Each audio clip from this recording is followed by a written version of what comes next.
ஒரே ஒரு ஊர்ல ஒரு ராஜா இருந்தார். அவரு ஒரு வித்தியாசமான ராஜா. எந்த வகையில வித்தியாசமானவர்னு கேட்டா, மக்கள் கிட்ட வரி வசூல் பண்றதுல கொஞ்சம் வித்தியாசமானவர். மற்ற மன்னர்கள் மாதிரி ஒரு நேரடியா வரி வசூல் பண்றது இல்ல, கொஞ்சம் மறைமுகமா அதை பண்ணுவார். அது எப்படின்னா, ஒவ்வொரு குடிமக்களுக்கும் மாசம் ஒரு மரக்கால் நெல்லு மக்கள் கொடுக்கறது இல்ல, ராஜா மக்களுக்கு கொடுப்பார். ஒரு மரக்கால் நெல்ல, அதாவது அரண்மனையில இருந்து ஒவ்வொரு வீட்டுக்கும் நெல் வந்து சேர்ந்துரும். அந்த ஒரு மரக்கால் நெல்ல இவங்க வாங்கிட்டு அதுக்கு பதிலா ஒரு மரக்கால் அரிசிய ராஜாவுக்கு திருப்பி கொடுக்கணும். இதுதான் அந்த ஊர் வழக்கம். ராஜா வந்து ஜனங்களுக்கு நெல்லை கொடுத்துட்டு அதுக்கு பதிலா அதே அளவு அரிசியா திருப்பி வாங்கிக்குவார். இதை தவிர வரி ஏதும் வசூல் பண்றது இல்ல. இப்படி ஒரு ராஜா. இது மேம்போக்கா பாக்குறதுக்கு ஏதோ சாதாரணமா தெரிஞ்சாலும் குடிமக்கள் ரொம்பவும் கஷ்டப்பட்டாங்க. ராஜா கொடுக்கற நெல்லையும் அரிசியாக்கணும், அதோட இன்னும் ஒரு பாதி அரிசியை அவங்க சேர்த்தும் கொடுத்தாகணும். மக்கள் வந்து ராஜாவை திட்ட ஆரம்பிச்சுட்டாங்க. இந்த ராஜா எப்ப சாவார் அப்படின்னு எதிர்பார்க்க ஆரம்பிச்சுட்டாங்க. ஏன்னா ரொம்ப கஷ்டப்படுத்துறாரு அப்படின்னு. பல பேர் அந்த ஊர்ல வீட்டை காலி பண்ணிவிட்டு வெளி தேசத்துக்கு போட்டாங்க. இங்க காலம் தள்ளுறது ரொம்ப கஷ்டம்னு. மக்கள் எதிர்பார்த்தது மாதிரியே நடந்தது. அந்த மன்னன் நோய் வந்து படுத்த படுக்கை ஆயிட்டான். ராஜா இப்படி சாக கிடக்குறாருன்னு தெரிஞ்சும் மக்கள் யாருமே வந்து பாக்கல. எப்படி பாப்பாங்க? அவர் தான் எப்ப போவாருன்னு பாத்துக்கிட்டு இருக்கிறாங்களே. என்ன ஏன் யாருமே வந்து பார்க்க மாட்டேங்கிறாங்க நம்ம குடிமக்கள்ல அப்படின்னு மந்திரி கிட்ட கேட்டார் ராஜா. நம்ம ஊர்ல மக்கள் எங்க இருக்காங்க பாக்குறதுக்குன்னாரு அவரு. ஏன் என்னாச்சு அவங்களுக்குன்னு கேட்டார். அமைச்சர் அப்பதான் அரசனுக்கு அவன் பண்ணின தவறை வந்து சுட்டி காட்டினார். மக்களுக்கு இழைத்த கொடுமையை எடுத்து சொல்லி புரிய வச்சார். அதுக்கப்புறம் தான் மன்னருக்கு ஞானோதயம் வந்தது. செய்த பாவங்களை எண்ணி வருத்தப்பட்டான். மெதுவா அமைச்சர் பக்கம் திரும்பி, எங்க என் புள்ளன்னு கேட்டான். அவர் எங்கேயாவது ஊர் சுத்திக்கிட்டு இருப்பார், சூதாட்ட விடுதிகள்ல கிடப்பார் அப்படின்னாரு அமைச்சர். அவன் எங்க இருந்தாலும் உடனே அழைச்சிட்டு வாங்கன்னு உத்தரவு போட்டார் ராஜா. அடுத்த நாளே இளவரசனை கொண்டாந்து நிறுத்தினாங்க. தந்தையே, என்ன செய்யணும்னா சொல்லுங்க அப்படின்னு கேட்டான் இளவரசன். அவர் சொன்னார், மகனே, மக்களுக்கு வந்து நான் பொல்லாதவன் ஆயிட்டேன், அவங்கெல்லாம் என்ன நல்லவன்னு சொல்லணும். அப்படி அவங்கள சொல்ல வைக்க வேண்டியது உன்னோட பொறுப்புன்னார். தந்தையே, நீங்க வந்து கவலைப்படாதீங்க, உங்களை ரொம்ப ரொம்ப நல்லவர்னு மக்கள் சொல்லும்படியாக நான் செய்யறேன் அப்படின்னா பையன். அதுக்கப்புறம் கொஞ்ச நாள்ல பையன் பட்டத்துக்கு வந்தான். அவன் என்ன பண்ணான், வரி வசூல் பண்ற முறையில ஒரு மாற்றத்தை உண்டு பண்ணான். என்ன மாற்றம் பண்ணனான்னா, ஒவ்வொரு வீட்டுக்கும் ஒரு மரக்கால் உமிய கொடுக்கறது, அதுக்கு பதிலா ஒரு மரக்கால் அரிசியை வாங்கிக்கிறது. அப்பா என்ன பண்ணாரு, நெல்லை கொடுத்துட்டு அரிசியா வாங்கினார். இவன் மகன் வந்து உமிய கொடுத்துட்டு அரிசியா வாங்கினான். கொஞ்ச காலம் ஆச்சு. ஒரு நாள் மந்திரியை கூப்பிட்டு கேட்டான், அமைச்சரே, நம்ம ஊர் மக்கள் என்ன பேசிக்கிறாங்க அப்படின்னு. உங்க அப்பா ரொம்ப நல்லவன்னு பேசிக்கிறாங்க அப்படின்னாரு அமைச்சர். எப்படி இருக்கு பாருங்க, இவன் பண்ற கொடுமையில அப்பங்கார ரொம்ப நல்லவன் ஆயிட்டான். அதாவது இளவரசனை விட பழைய மன்னரே ரொம்ப நல்லவர், ரொம்ப பாதி கஷ்டம் தான் இது முழு கஷ்டம்ங்கிறது மாதிரி ஆயிட்டுது. எப்படியோ அப்பாவுக்கு கொடுத்த வாக்க புள்ள காப்பாத்தி விட்டான். அதாவது மன்னர் ரொம்ப நல்லவர்னு சொல்ல வைக்கிறேன்னு தானே சொன்னான், அதே மாதிரி சொல்ல வச்சுட்டான். இந்த காலத்துல இது மாதிரி அப்பாவுக்கு உதவுற பிள்ளைகள் உண்டு. ஒரு பிள்ளையாண்டான்னு சொன்னான், நான் எங்க அப்பாவுக்கு ரொம்ப ரொம்ப உதவியா இருக்கிறேன் அப்படின்னா. அப்படியா, உங்க அப்பாவுக்கு ரொம்ப உதவியா இருக்கிறியா அப்படின்னா, உங்க அப்பா என்ன செஞ்சிட்டு இருக்காருன்னு கேட்டேன். சும்மாதான் இருக்கிறார் அப்படின்னா அவன். சும்மா இருக்கிறதுக்கு இவன் உதவியா இருக்கிறானா? இப்படி இருக்கிறாங்க. அதாவது நல்லவன் அப்படின்னு பேர் வாங்குறது ரொம்ப கஷ்டம். அத வந்து எந்த வகையில வாங்கணும்னு முடிவு பண்றதுதான் முக்கியம். அதனால வாழ்க்கையில நாம வந்து மன்னரா இருந்தாலும் சரி, சாதாரண மக்களா இருந்தாலும் சரி, நல்லவன் அப்படிங்கிற பேர் வாங்குறது ரொம்ப முக்கியம். அப்படி நல்லவன்கிற பேர் வாங்கிட்டா வாழ்க்கை ரொம்ப சுலபமா அமையும். சில பேருக்கு தொட்டதெல்லாம் வெற்றியா முடியும், சில பேருக்கு தொட்டதெல்லாம் தோல்வியா முடியும். இதுல உள்ள ரகசியம் என்ன, அதை தெரிஞ்சுக்கணும்னா இந்த கதையை கேளுங்க. ஜப்பான்ல ஒரு பெரிய வீரர் இருந்தார். அவர் பேரு நொபுனாகா. அவர்கிட்ட இருந்த படை வீரர்கள் கொஞ்சம் பேர் தான். சிறிய படை பலத்தை வச்சுக்கிட்டு பெரிய பெரிய படைகளை எல்லாம் முறியடிச்சிருக்கிறார் அவர். அவ்வளவு சாமர்த்தியம் உள்ளவர். ஒரு தடவை எதிரி மீது படையெடுத்து போயிருக்கிறார். அப்போ அவருடைய படை வீரர்களுக்கும் தளபதிக்கும் ஒரு சந்தேகம் வந்துட்டுது. இந்த போர்ல நாம வெற்றி பெற முடியுமா அப்படிங்கிற சந்தேகம். இருந்தாலும் இதை எப்படி தலைவர்கிட்ட தெரிவிக்கிறது? ரொம்ப யோசனை பண்ணாங்க. கடைசியா கொஞ்சம் துணிச்சலை வரவழைச்சுக்கிட்டு மெதுவா கேட்டுட்டாங்க. அவரு பார்த்தார், சரி, அதை நாம முடிவு செய்ய வேணாம், புத்த விகாரத்துக்கு போயிட்டு வருவோம், பூவா தலையா போட்டு பாத்துருவோம், என்ன வருதோ அது பிரகாரம் செயல்படுவோம், என்ன சொல்றீங்க? ஏன்னா போருக்கு செல்லும் பொழுது முழு மனசோட போகணும், ஊசலாட்டம் இருக்கக்கூடாது அப்படின்னார். தளபதியும் படை வீரர்களும் சரின்னு ஒத்துக்கிட்டாங்க. உடனே அவங்க எல்லாரும் அங்க பக்கத்துல இருந்த கோயிலுக்கு போனாங்களாம். தலைவர் உள்ள போனார். எல்லாரும் ஆவலோட வெளியில காத்துக்கிட்டு இருக்கிறாங்க. ரொம்ப நேரத்துக்கு அப்புறம் அவர் வெளியில வந்தார். தளபதி, துணை தளபதிகள் எல்லாரையும் கிட்டத்துல கூப்பிட்டார். அவங்க முன்னிலையில ஒரு தங்க காசை எடுத்தார். இத பாருங்க, இப்ப பூவா தலையா போட்டு பாத்துருவோம். பூ வந்தா தோத்துருவோம், தலை வந்தா ஜெயிச்சிருவோம். அதனால பூ விழுந்தா போர் வேணாம், அதை தவிர்த்துருவோம். தலை விழுந்ததுன்னா போருக்கு போவோம். விதி இப்போ நம்ம கையில தான் இருக்கு. இங்க என்ன தீர்ப்பு கிடைக்குதோ அது பிரகாரம் நடப்போம் அப்படின்னு சொல்லிவிட்டு தங்க காசு சுண்டி போட்டார். அது அப்படியே சுழன்று மேல போய் கணீர்னு தரையில வந்து விழுந்தது. எல்லாரும் ஆவலோடு அதை குனிஞ்சி பாக்குறாங்க. தலை விழுந்திருக்குது.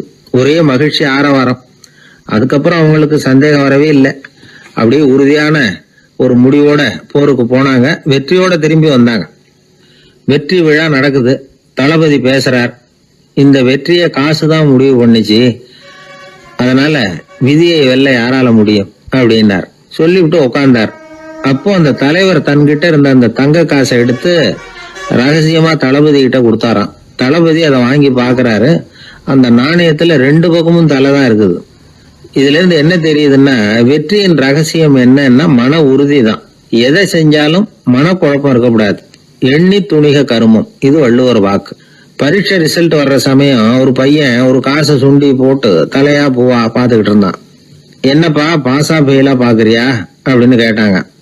பரீட்சை ரிசல்ட்டை பொறுத்த வரைக்கும் எனக்கு சந்தேகம் இல்லை சார் அப்படின்னா. அப்புறம் எதுக்கு இது அப்படின்னு கேட்டாங்க. ரிசல்ட் வந்த பிறகு எங்க அப்பா என்னை திட்டுறதோட விட்டுருவாரா இல்ல அடிப்பாரா அப்படிங்கறத தெரிஞ்சுக்கிறதுக்காக இது அப்படின்னு. ஒரு பெரிய சிந்தனையாளர் இருந்தார்.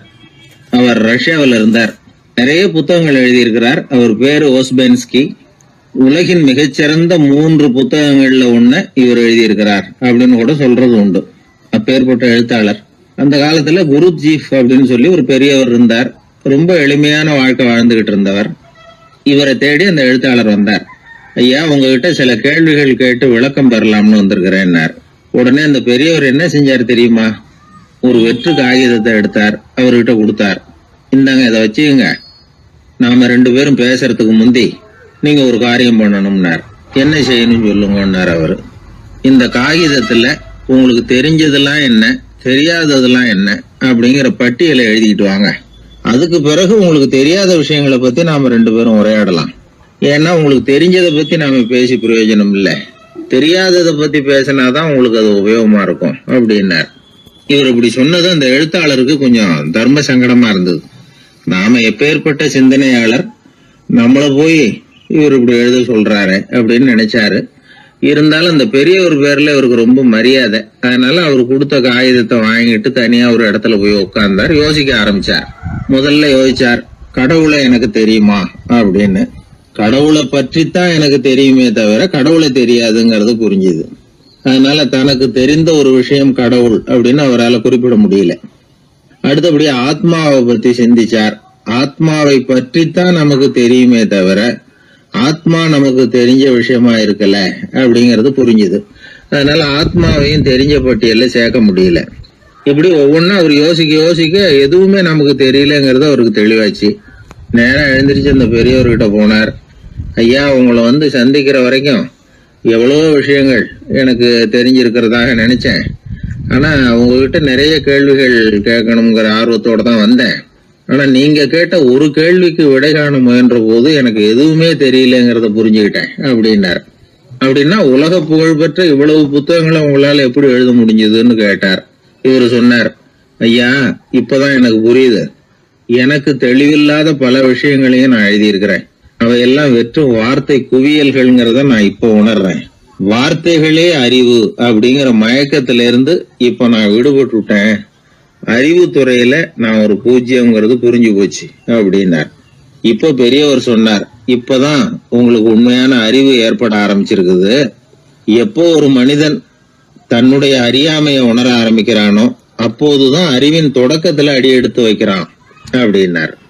அதுக்கு பிறகு என்னாச்சு தெரியுமா? இந்த எழுத்தாளர், சிந்தனையாளர் ஓஸ்பென்ஸ்கி புஸ்தகம் எதுவுமே எழுதலையாம், அதோட விட்டாராம். நம்முடைய அறியாமை நமக்கு புரிய ஆரம்பிச்சுட்டதுன்னா நமக்கு அறிவு வளர ஆரம்பிச்சுட்டதுன்னு அர்த்தம். அது நமக்கு புரியறது இல்லை, அதுதான் சிக்கல். ஒரு நண்பர் சொன்னார், சார், நான் எப்போ வீட்டை பூட்டி விட்டு வெளியூர் போனாலும் திருடன் பூட்டை உடைச்சு விடுறான். அதனால இப்ப புத்திசாலித்தனமா ஒரு காரியம் பண்ணிவிட்டு உங்க ஊருக்கு வந்திருக்கிறேன்னார். என்ன செஞ்சிருக்கிறீங்கன்னு கேட்டேன். வீட்டை பூட்டாமலே வந்துட்டேன் அப்படின்னார்.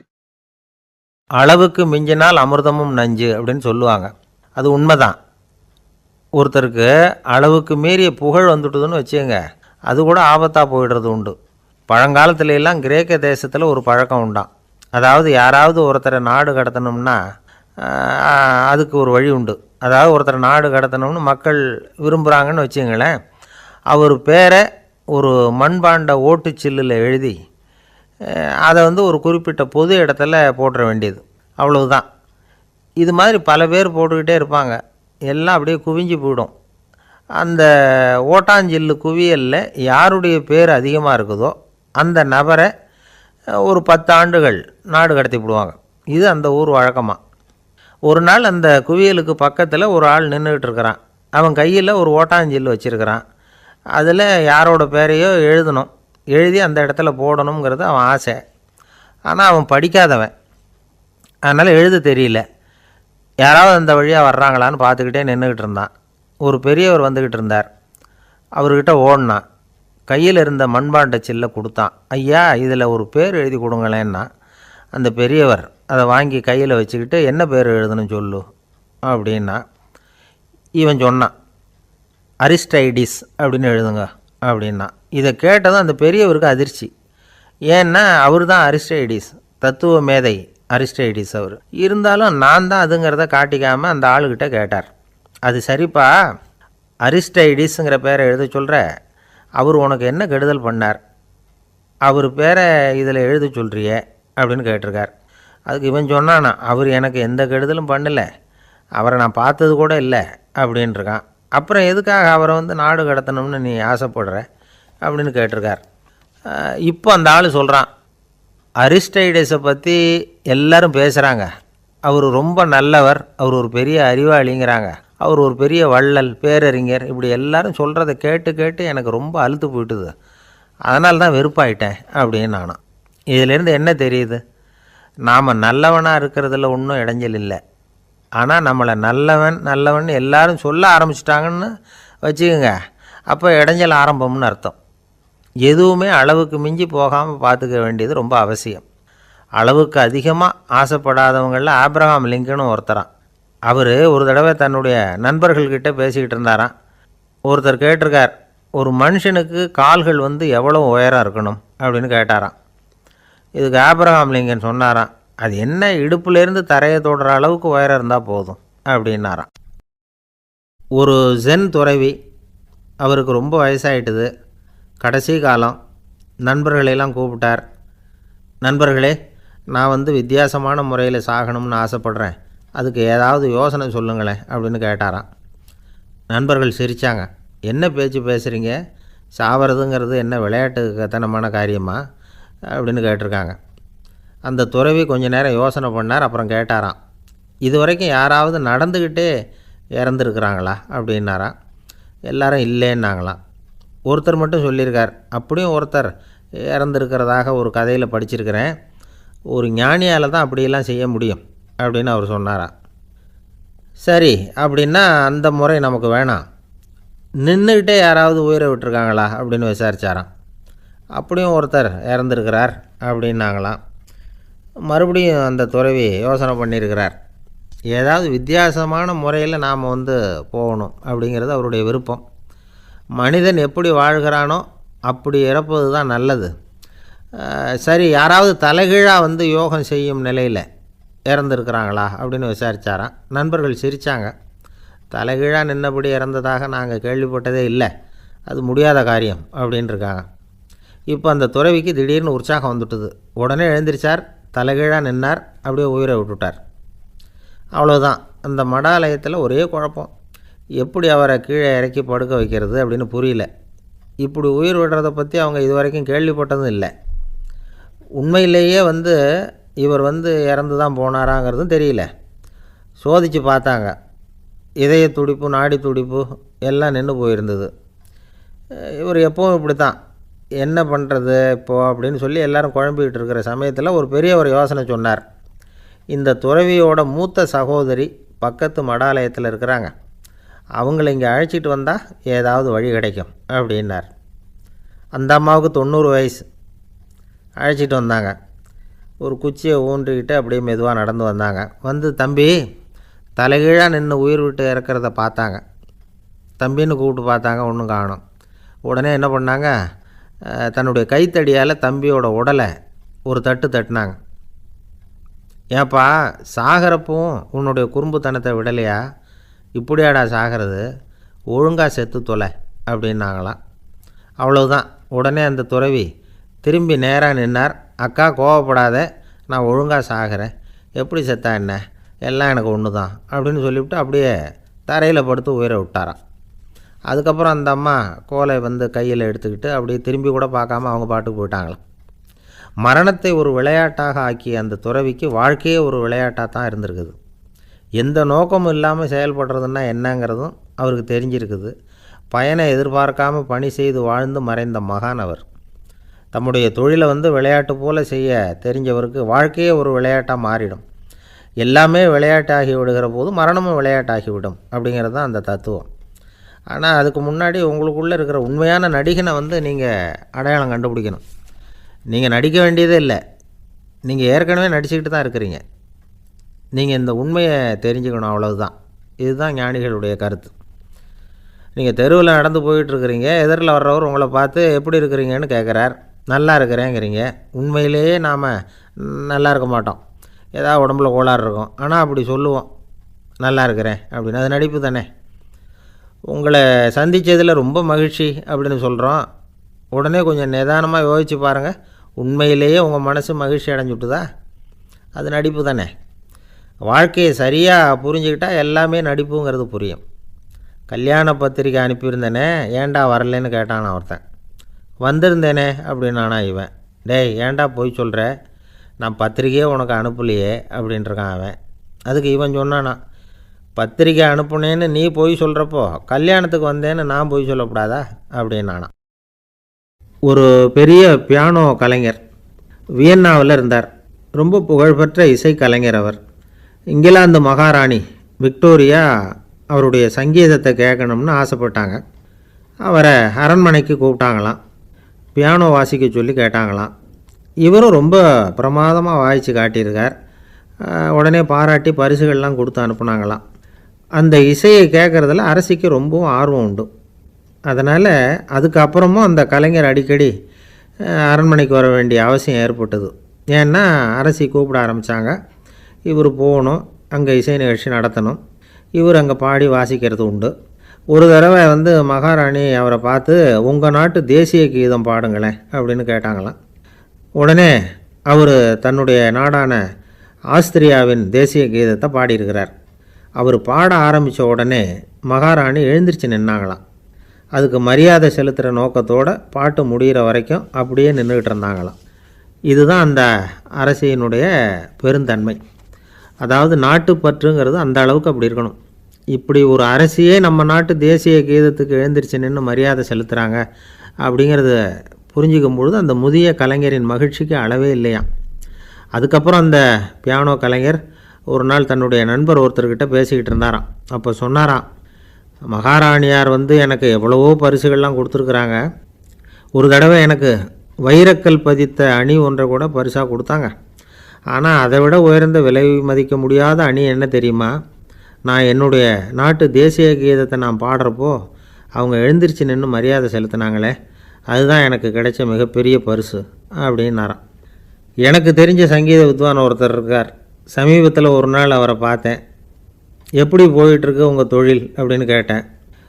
ரொம்பவும் வித்தியாசமாக போயிட்டுருக்குங்க அப்படின்னார். என்ன சொல்கிறீங்க அப்படின்னேன். முன்னாடியெல்லாம் நான் பாடினா எதிரில் இருக்கிறவங்க தான் எழுந்திரிச்சு போயிட்டு இருந்தாங்க. இப்போ எப்படின்னா நான் பாட ஆரம்பிச்சுட்டா உடனே பக்கவாத்தியக்காரனே எழுந்திரிச்சு போயிடுறான் அப்படின்னார் ரொம்ப வேதனையோட. எது ரொம்பவும் கஷ்டமான காரியம் அப்படின்னு கேட்டார் ஒருத்தர். ஒருத்தருக்கு ஒருத்தர் சண்டை போடாமல் இருக்கிறது தான் ரொம்ப கஷ்டமான காரியம் அப்படின்னு தோணுது. ஒரு நாட்டுக்கும் இன்னொரு நாட்டுக்கும் சண்டை, நாட்டுக்குள்ளேயே ஒரு குரூப்புக்கும் இன்னொரு குரூப்புக்கும் சண்டை. ஏன் சண்டை போட்டுக்கிறீங்கன்னு கேட்டு பாருங்கள். நாங்கள் சமாதானத்துக்காக தான் சண்டை போட்டுக்கிறோம் அப்படிம்பாங்க. வாழறதுக்காக பிறந்த மனுஷன் லட்சியத்துக்காக உயிரை விட தயார் அப்படின்னு சொல்லிகிட்டு இருப்பான். அப்படி உயிரை விடுறவங்கள நாமளும் பாராட்டுவோம். ஆனால் ஒன்றும் இல்லாத விஷயங்களுக்கெல்லாம் சண்டை போடுறவங்களெல்லாம் அப்படிப்பட்டவங்களையும் சரி, உயிரை விடுறவங்களையும் சரி, என்னென்னு சொல்கிறது, யுத்தங்களாலேயும் சண்டைகளாலேயும் நாம் அடையிறது என்னங்கிறது ஒரு பக்கம் இருக்கட்டும், இழக்கிறது என்ன தெரியுமா? ஏராளமான உயிர்கள். ரத்தம் சிந்துறதுக்கு நான் தயார் அப்படின்னு மார்தட்டி சொல்லலாம். ஆனால் ரத்தம் சிந்தினா உயிர் காத்துக்கிட்டு இருக்க தயார் இல்லை. அதாவது உயிர் நமக்காக காத்துக்கிட்டு இருக்க தயார் இல்லை. இழக்கிற ரத்தத்தை ஈடுகட்டினா தான் உயிரை காப்பாற்ற முடியும். அதனால் இது சம்மந்தமாக ஆராய்ச்சி செய்கிற கட்டாயம் ஏற்பட்டு போச்சு. அதோட விளைவாக புதுசாக ஒன்றை கண்டுபிடிச்சிருக்கிறாங்க. அதுதான் செயற்கை இரத்த பொடி. இப்போ இந்த திடீர் சாம்பார் பொடி, திடீர் ரசப்பொடி, திடீர் காப்பி பொடி இப்படிலாம் சொல்கிறோம்ல, அது மாதிரி இது திடீர் இரத்த பொடி. இஸ்ரேல் ஒரு சின்ன நாடு, மக்கள் தொகை குறைச்சல், அதோட போர்கள் வேறு. அதனால் காயம்பட்டவங்களை காப்பாற்றியே தீர வேண்டிய கட்டாயம். காப்பாற்றணும்னா ரத்த இழப்பை தடுக்கணும். அப்படின்னா உடனடியாக புது ரத்தம் செலுத்தி ஆகணும். திடீர்னு ரத்தம் வேணும்னா எங்கே போகிறது? அதுவும் கிடைக்கிற ரத்தம் சேர்கிற குரூப்பாக இருக்கணும். ஒரு வேடிக்கை பார்த்தீங்களா, நான் வேறு குரூப்பு நீ வேறு குரூப்புன்னு இவன் சண்டை போடுறான். இதில் அடிபட்டவனுக்கு ரத்தம் கொடுக்க போனால் அதுலேயும் அது வேறு வேறு குரூப்பாக இருக்குது. அது ரத்தமும் வேறு வேறு குரூப்புன்னு சொல்லிகிட்டு இருக்குது. எந்த குரூப்பு ரத்தம் வேணும், அது உடனடியாக கிடைக்கலன்னா என்ன பண்ணுறது? இப்படிப்பட்ட கஷ்டம்லாம் நமக்கு வந்துடுது. இதுக்காக தான் விஞ்ஞானிகள் இந்த ரத்த பொடியை கண்டுபிடிச்சிருக்கிறாங்க.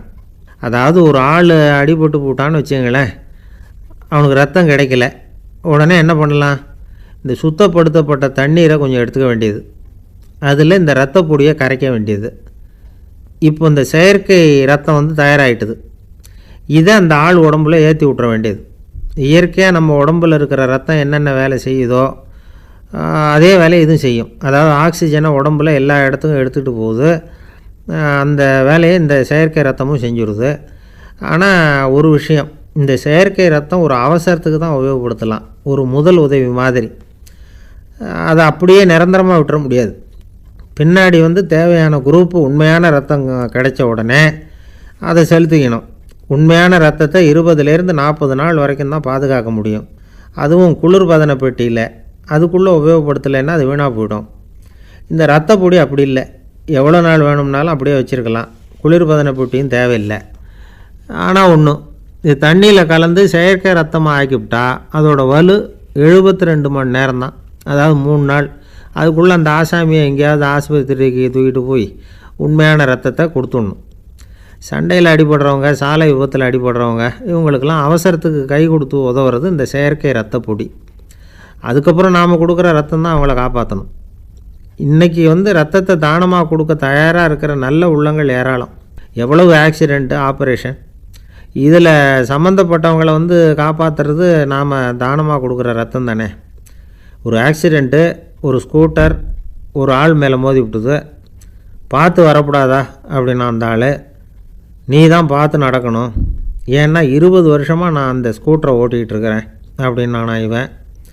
இதுக்கு அவன் சொன்னானா, நீ தான் பார்த்து ஓட்டணும், ஏன்னா 40 வருஷமாக நான் இப்படி நடந்துக்கிட்டு இருக்கிறேன் அப்படின்னானா. ஒரு ஊரில் ஒரு ராஜா இருந்தார். பெரிய அரண்மனையில் தான் இருக்கிறார். எல்லா வசதியும் இருந்தது. இருந்தாலும் அவர் எல்லாரும் சொல்கிறது எப்படி தெரியுமா? பிச்சைக்கார ராஜா. அப்படி ஒரு பேர் அவருக்கு நிலச்சி போச்சு. ஜனங்களும் சரி, மற்ற தேசங்களில் உள்ளவங்களும் சரி, அவர் அந்த பேர் சொல்லியே குறிப்பிடுறது வழக்கமாக போட்டுது. இது அவருக்கு ரொம்ப கவலையாக போச்சு. என்ன இது, நம்மளை தேடி வர்றவங்களுக்கெல்லாம் நாம் சோறு போடுறோம், நம்ம புகழ்ந்து பாடல் ஏற்றி கொண்டு வர்ற புலவர்களுக்கெல்லாம் அவங்க எப்படி வந்தாலும் ஒருவேளை சோறு போடணுங்கிறது உத்தரவு. இவ்வளவுலாம் செஞ்சும் நம்மளை போய் பிச்சைக்கார ராஜான்னு எல்லாரும் சொல்கிறாங்களே, அது ஏன், எதுக்காக இப்படி சொல்கிறாங்க? இதுதான் ராஜாவுக்கு குழப்பம். சரி, இதை பற்றி நம்ம அமைச்சர்கள்கிட்ட கேட்கலாமா அப்படின்னு யோசனை பண்ணார். இந்த விஷயத்தை போய் அவங்கக்கிட்ட எப்படி கேட்குறதுன்னு அவருக்கு தயக்கமாக இருந்தது. கௌரவ குறைச்சலாக தெரிஞ்சுது அவருக்கு. சரி, சாதாரண குடிமக்கள்கிட்ட இதை பற்றி கேட்கலாமா அப்படின்னு யோசனை பண்ணார். கேட்கலாம், ஆனால் அவங்க யாரும் ராஜா முன்னாடி நின்று தைரியமாக பேசக்கூடிய அளவுக்கு இல்லை. ராஜாவோட குழப்பம் நாளுக்கு நாள் அதிகமாக போச்சு. கடைசியாக அவர் ஒரு முடிவுக்கு வந்தார். அதாவது இதை பற்றி ஒரு பிச்சைக்காரங்கிட்டே கேட்டு பார்த்துட்டா என்ன. இதுதான் அவர் பண்ண முடிவு. உடனே மாறு வேஷம் போட்டுக்கிட்டு நகர்வலம் போனார். ஒரு பிச்சைக்காரனை கண்டுபிடிச்சார். இதை பாருப்பா, நம்ம ராஜாவை எல்லாரும் பிச்சைக்கார ராஜான்னே சொல்கிறாங்களே, அதுக்கு என்ன காரணமாக இருக்கும் அப்படின்னு கேட்டார்.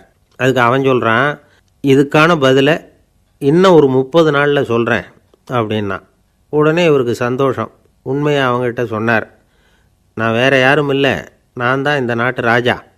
இப்போ நீ என் கூடவே வந்துடு, அரண்மனையிலேயே தங்கிக்கோ. 30 நாள் கழித்து எனக்கு பதில் சொல்லிவிட்டு அதுக்கப்புறமா நீ போகலாம் அப்படின்னு சொல்லி அழைச்சிட்டு வந்துட்டார். அரண்மனையில் ஒரு மூலையில் அவன் தங்கறதுக்கு இடம் கொடுத்தார். தினம் 2 வேளையும் இவனுக்கு சோறு போடுங்க அப்படின்னு உத்தரவு போட்டார். ராஜா கொடுத்த இடத்துல போய் உக்காந்துக்கிட்டான் அந்த பிச்சைக்காரன். தினமும் அந்த அரண்மனையில் நடக்கிறதையெல்லாம் கவனிச்சிக்கிட்டு வந்தான். வேளைக்கு சாப்பாடு வரும், சாப்பிட்டுக்கிட்டு இருக்கான். இப்படி 30 நாள் முடிஞ்சுது. ராஜா வந்தார். என்ன, என்னோட கேள்விக்கு பதில் என்னன்னு கண்டுபிடிச்சிட்டியான்னார். கண்டுபிடிச்சிட்டேன்னா. என்ன எல்லாரும் பிச்சைக்கார ராஜான்னு சொல்கிறாங்களே, அது நியாயமாக படுதா உனக்குன்னு கேட்டார். நியாயமாக தான் படுது, சந்தேகம் இல்லாமல் நீங்கள் பிச்சைக்கார ராஜா தான். என்ன தான் நீங்கள் வசதியோடவும் படைபலத்தோடவும் இருந்தால் கூட நீங்கள் எங்கள் வர்க்கத்தை சேர்ந்த ஆசாமி தான் அப்படின்னு அடித்து சொல்லிவிட்டான் அந்த ஆள். என்னால் அப்படி சொல்கிறேன்னு கேட்டார் இவர். அரசே, ஒரு உண்மையை கண்டுபிடிச்சி சொல்கிறதா நான் உங்ககிட்ட சொன்னேன். நீங்கள் ராஜ பரம்பரைன்னா உடனே உங்கள் கழுத்தில் கிடக்கிற முத்து மாலையை கழட்டி பரிசாக கொடுத்துருப்பீங்க, பொன்னையும் மணியையும் கொடுத்துருப்பீங்க. ஆனால் நீங்கள் அப்படி செய்யலை.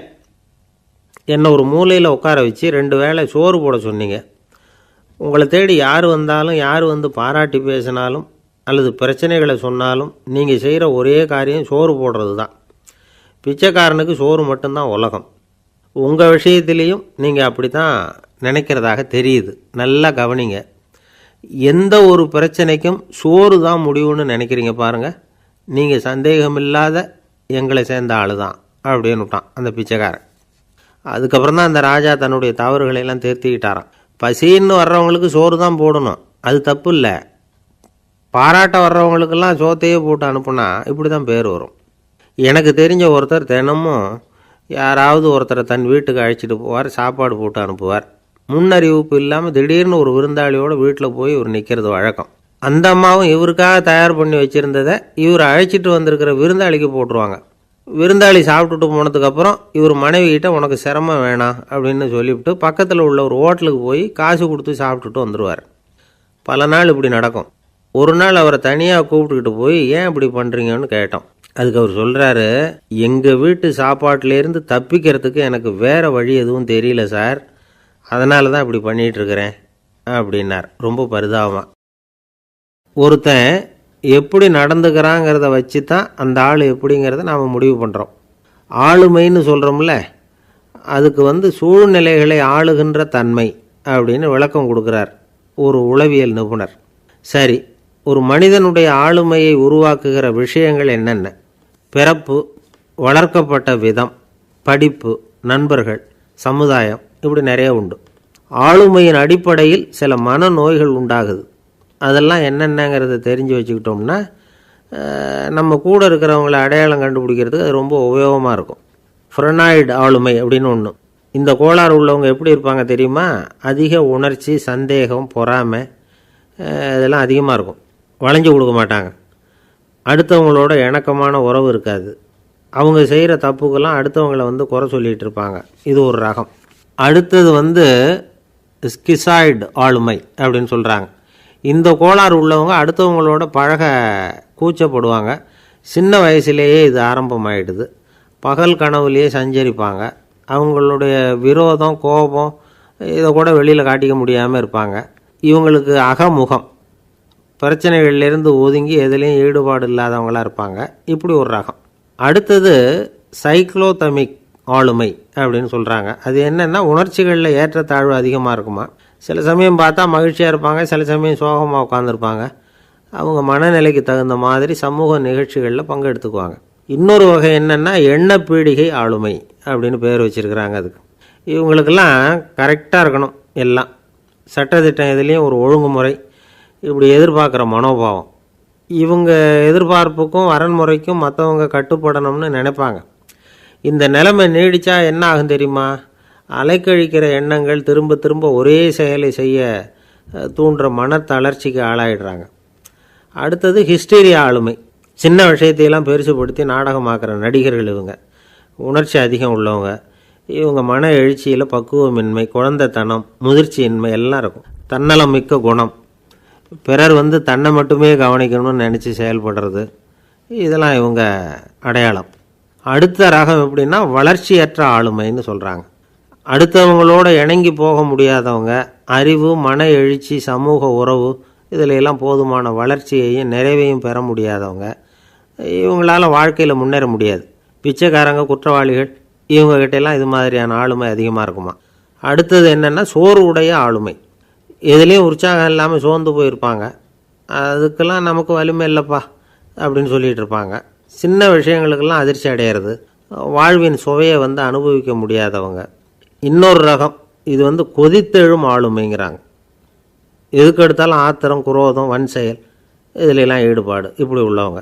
நத்தை வகை ஆளுமை அப்படின்னு ஒன்று. அடுத்தவங்க மேலே விரோதம் இருக்கும், அடிக்கணுங்கிற எண்ணம் இருக்கும். ஆனால் அதை அப்படியே வெளியில் காட்டாமல் அதே சமயம் அமைதியான முறையில் வெறுப்பை வெளிக்காட்டுற ரகம். இவங்கெல்லாம் பேசாமல் கம்முன்னு இருந்துக்கிட்டே நினச்சதை நிறைவேற்றிக்கிடுவாங்க. முன்ஜாக்கிரதை ஆளுமை அப்படின்னு ஒரு ரகமாக. பாதுகாப்பின்மை, சந்தேகம், முழுமையின்மை, அறவேக்காட்டுத்தனம் இந்த மனப்போக்கு அதிகமாக இருக்கிறதுனால அகம்பாவம், புடிவாதம், எச்சரிக்கை எல்லாம் அளவுக்கு மீறி இருக்கும். இதுவரைக்கும் நாம் பேசிக்கிட்டு இருந்த ஆளுமை பண்புகள் அளவுக்கு அதிகமாக போயிட்டுதுன்னா ஆளுமை கோளாறுகள் ஏற்படும். அதன் அடிப்படையில் மனவியாதிகள் வருமா. அதனால் இணக்கமான, எல்லாரும் விரும்புகிற இயல்பான ஆளுமையை பெறுவதற்கு நாம் முயற்சி செய்யணும் அப்படிங்கிறது மனோதத்துவ நிபுணர்களுடைய ஆலோசனை. ஒருத்தர் ஒரு மனோதத்துவ டாக்டரை தேடிட்டு வந்தாராம்.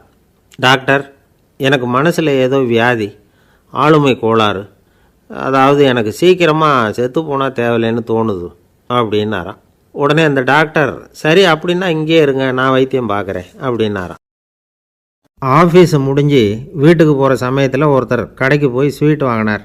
சரி, வீட்டுக்கு பிள்ளைங்களுக்கு தான் வாங்கிட்டு போகிறார் அப்படின்னு மற்றவங்க நினச்சாங்க. அவர் அப்படி செய்யலை. அந்த இடத்துலையே பொட்டலத்தை பிரித்தார். திருட மாதிரி அப்படியே சுற்றி ஒரு தரம் பார்த்துக்கிட்டார். யாரும் தெரிஞ்சவங்க இல்லைங்கிறத முடிவு பண்ணிவிட்டு அவசரமாக அதை அப்படியே போட்டு முழுகிவிட்டு கையை தொடச்சிக்கிட்டு நல்ல பிள்ளை மாதிரி நடந்து போக ஆரம்பிச்சிட்டார். அவர் யாருன்னா, அவரோட பிரச்சனை எல்லாருக்கும் தெரியாது, சில பேருக்கு தான் தெரியும். அதாவது அவர் உடம்பில் சர்க்கரை இருக்குதுன்னு டாக்டர் சொல்லிவிட்டாராம். அதனால் வீட்டில் சர்க்கரையே இவர் கண்ணில் காட்டுறதில்ல. அதனால் இவர் யார் கண்ணிலையும் படாமல் இப்படிப்பட்ட வேலைகள்லாம் செய்கிறது வழக்கம். யாருக்கும் தெரியாமல் இப்படி ஸ்வீட்டை வாங்கி சாப்பிட்டுட்டு அவர் பாட்டுக்கு போயிடுறது. இப்படிப்பட்டவங்களுக்கெல்லாம் கொஞ்சம் ஆறுதலான தகவல் இன்றைக்கி. அது என்னென்னா, நாம் சாப்பிட்ற சர்க்கரைக்கும் நம்ம உடம்பில் உள்ள சில கோளாறுகளுக்கும் அப்படி என்ன தான் சம்மந்தம் இருக்குது. இதை பற்றி சமீபத்தில் சில ஆராய்ச்சிகள்லாம் நடந்திருக்குது. ஏன்னா சர்க்கரைன்னாவே விஷம் மாதிரி அதை பார்க்குறவங்களும் சில பேர் உண்டு. சின்ன பிள்ளைங்களுக்கு வயத்தில் பூச்சி உண்டாகிறதுலேருந்து பெரியவங்களுக்கு நீரிழிவு வர்ற வரைக்கும் எல்லாத்துக்கும் சர்க்கரை தான் காரணம்னு சொல்லிகிட்டு இருக்கிறோம். ஆனால் அந்த அளவுக்கு பயப்பட வேண்டிய அவசியம் இல்லை அப்படின்னு சொல்கிறாங்க. சர்க்கரை வியாதி, இருதய நோய், பித்த நீர்ப்பை நோய் இதெல்லாம் சில நோய்கள்லாம் நாம் சாப்பிட்ற சர்க்கரைக்கும் தொடர்பு இருக்குன்னு நினைக்கிறோம். ஆனால் அப்படி சம்பந்தம் உண்டுங்கிறதுக்கு போதுமான அளவுக்கு ஆதாரம் இல்லை அப்படிங்கிறாங்க ஆராய்ச்சியாளர்கள். ஒரே ஒரு சம்பந்தம் தான் உறுதியாக இருக்குதான். அதுவும் இந்த பல் சிதைவு அப்படின்னு இருக்கு இல்லையா, அந்த சர்க்கரை சாப்பிட்றதுக்கும் இந்த பல் சிதைவுக்கும் சம்பந்தம் இருக்குது அப்படிங்கிறத மட்டும் உறுதியாக சொல்கிறாங்க. சர்க்கரைன்னா நாம் சாப்பிட்ற ஜீனி மட்டும் இல்லை, பழம், காய்கறி, பால், தேன் இப்படி எல்லாத்துலேயும் அது இருக்குது. கேரட்டு கொடுக்குற சத்தில் 88% சர்க்கரை, ஆப்பிள் கொடுக்குற சக்தியில் 95% சர்க்கரை. இது ஜீனி சர்க்கரை, இது ஆப்பிள் சர்க்கரை அப்படிங்கிற வித்தியாசம்லாம் உடம்புக்கு கிடையாது.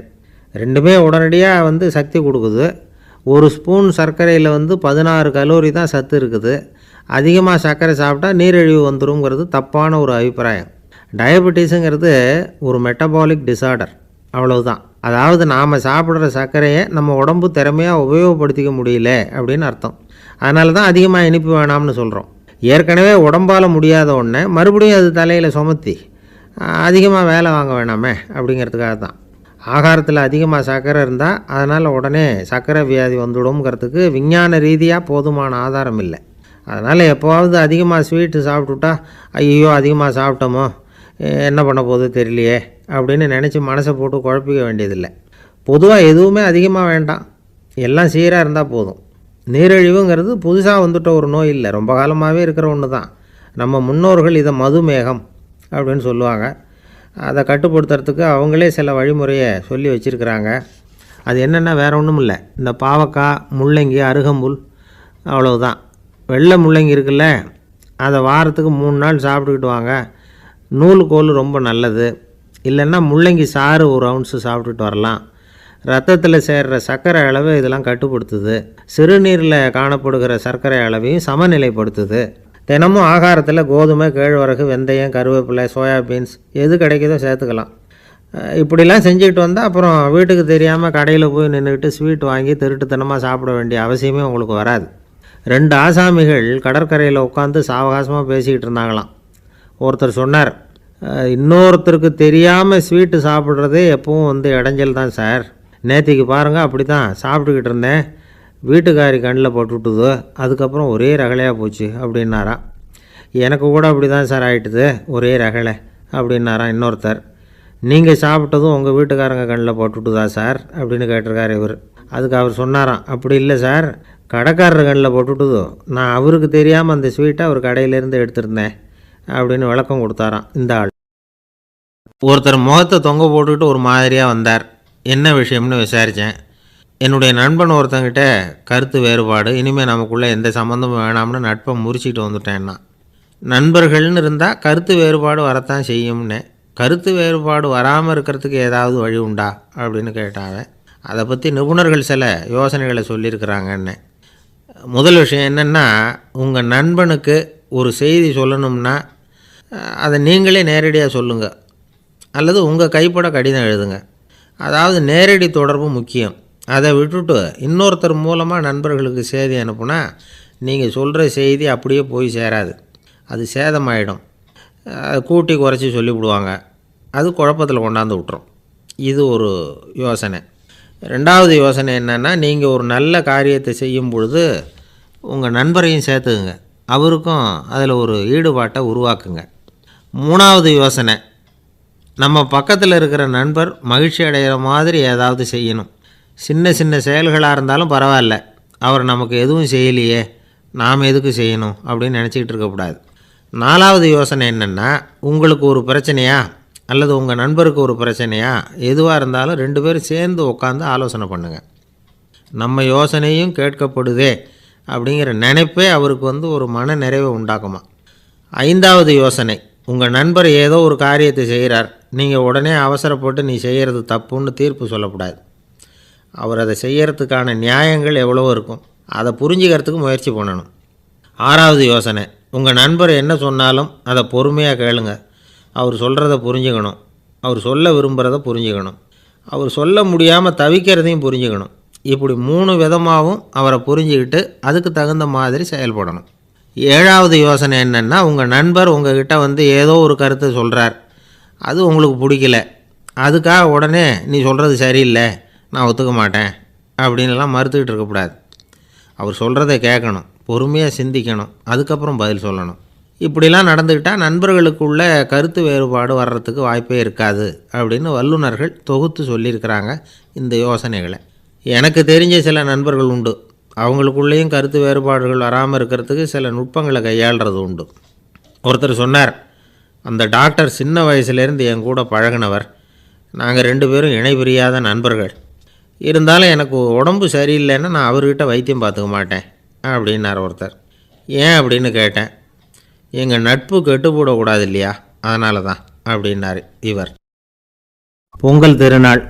பொங்கல் திருநாள்னா இது ஏதோ அறுவடை திருநாள் அப்படின்னு சொல்லுவோம். அதாவது வருஷம் பூரா நாம் பாடுபட்டு அதனுடைய பலனை அனுபவிக்கிற நாள் அப்படிங்கிறது நாம் சொல்லிகிட்டு இருக்கிறது. இது முக்கியமாக இது ஒரு நன்றி அறிவிப்பு நாள் அப்படின்னு சொல்லுவாங்க. இன்றைக்கி நிறைய நன்றி அறிவிப்பு கூட்டம்லாம் நடந்துக்கிட்டு இருக்குல்ல, அது மாதிரி விவசாயிகள் நடத்துகிற ஒரு நன்றி அறிவிப்பு விழா இது. யாருக்கு நன்றி சொல்கிறாங்கன்னா, ஆதவனுக்கு. அதாவது சூரியன் இல்லைன்னா விவசாயம் இல்லை. அதனால் ஆதவனுக்கு நன்றி செலுத்துகிற நாளாக இந்த பொங்கல் திருநாளை நாம் கொண்டாடுறோம்.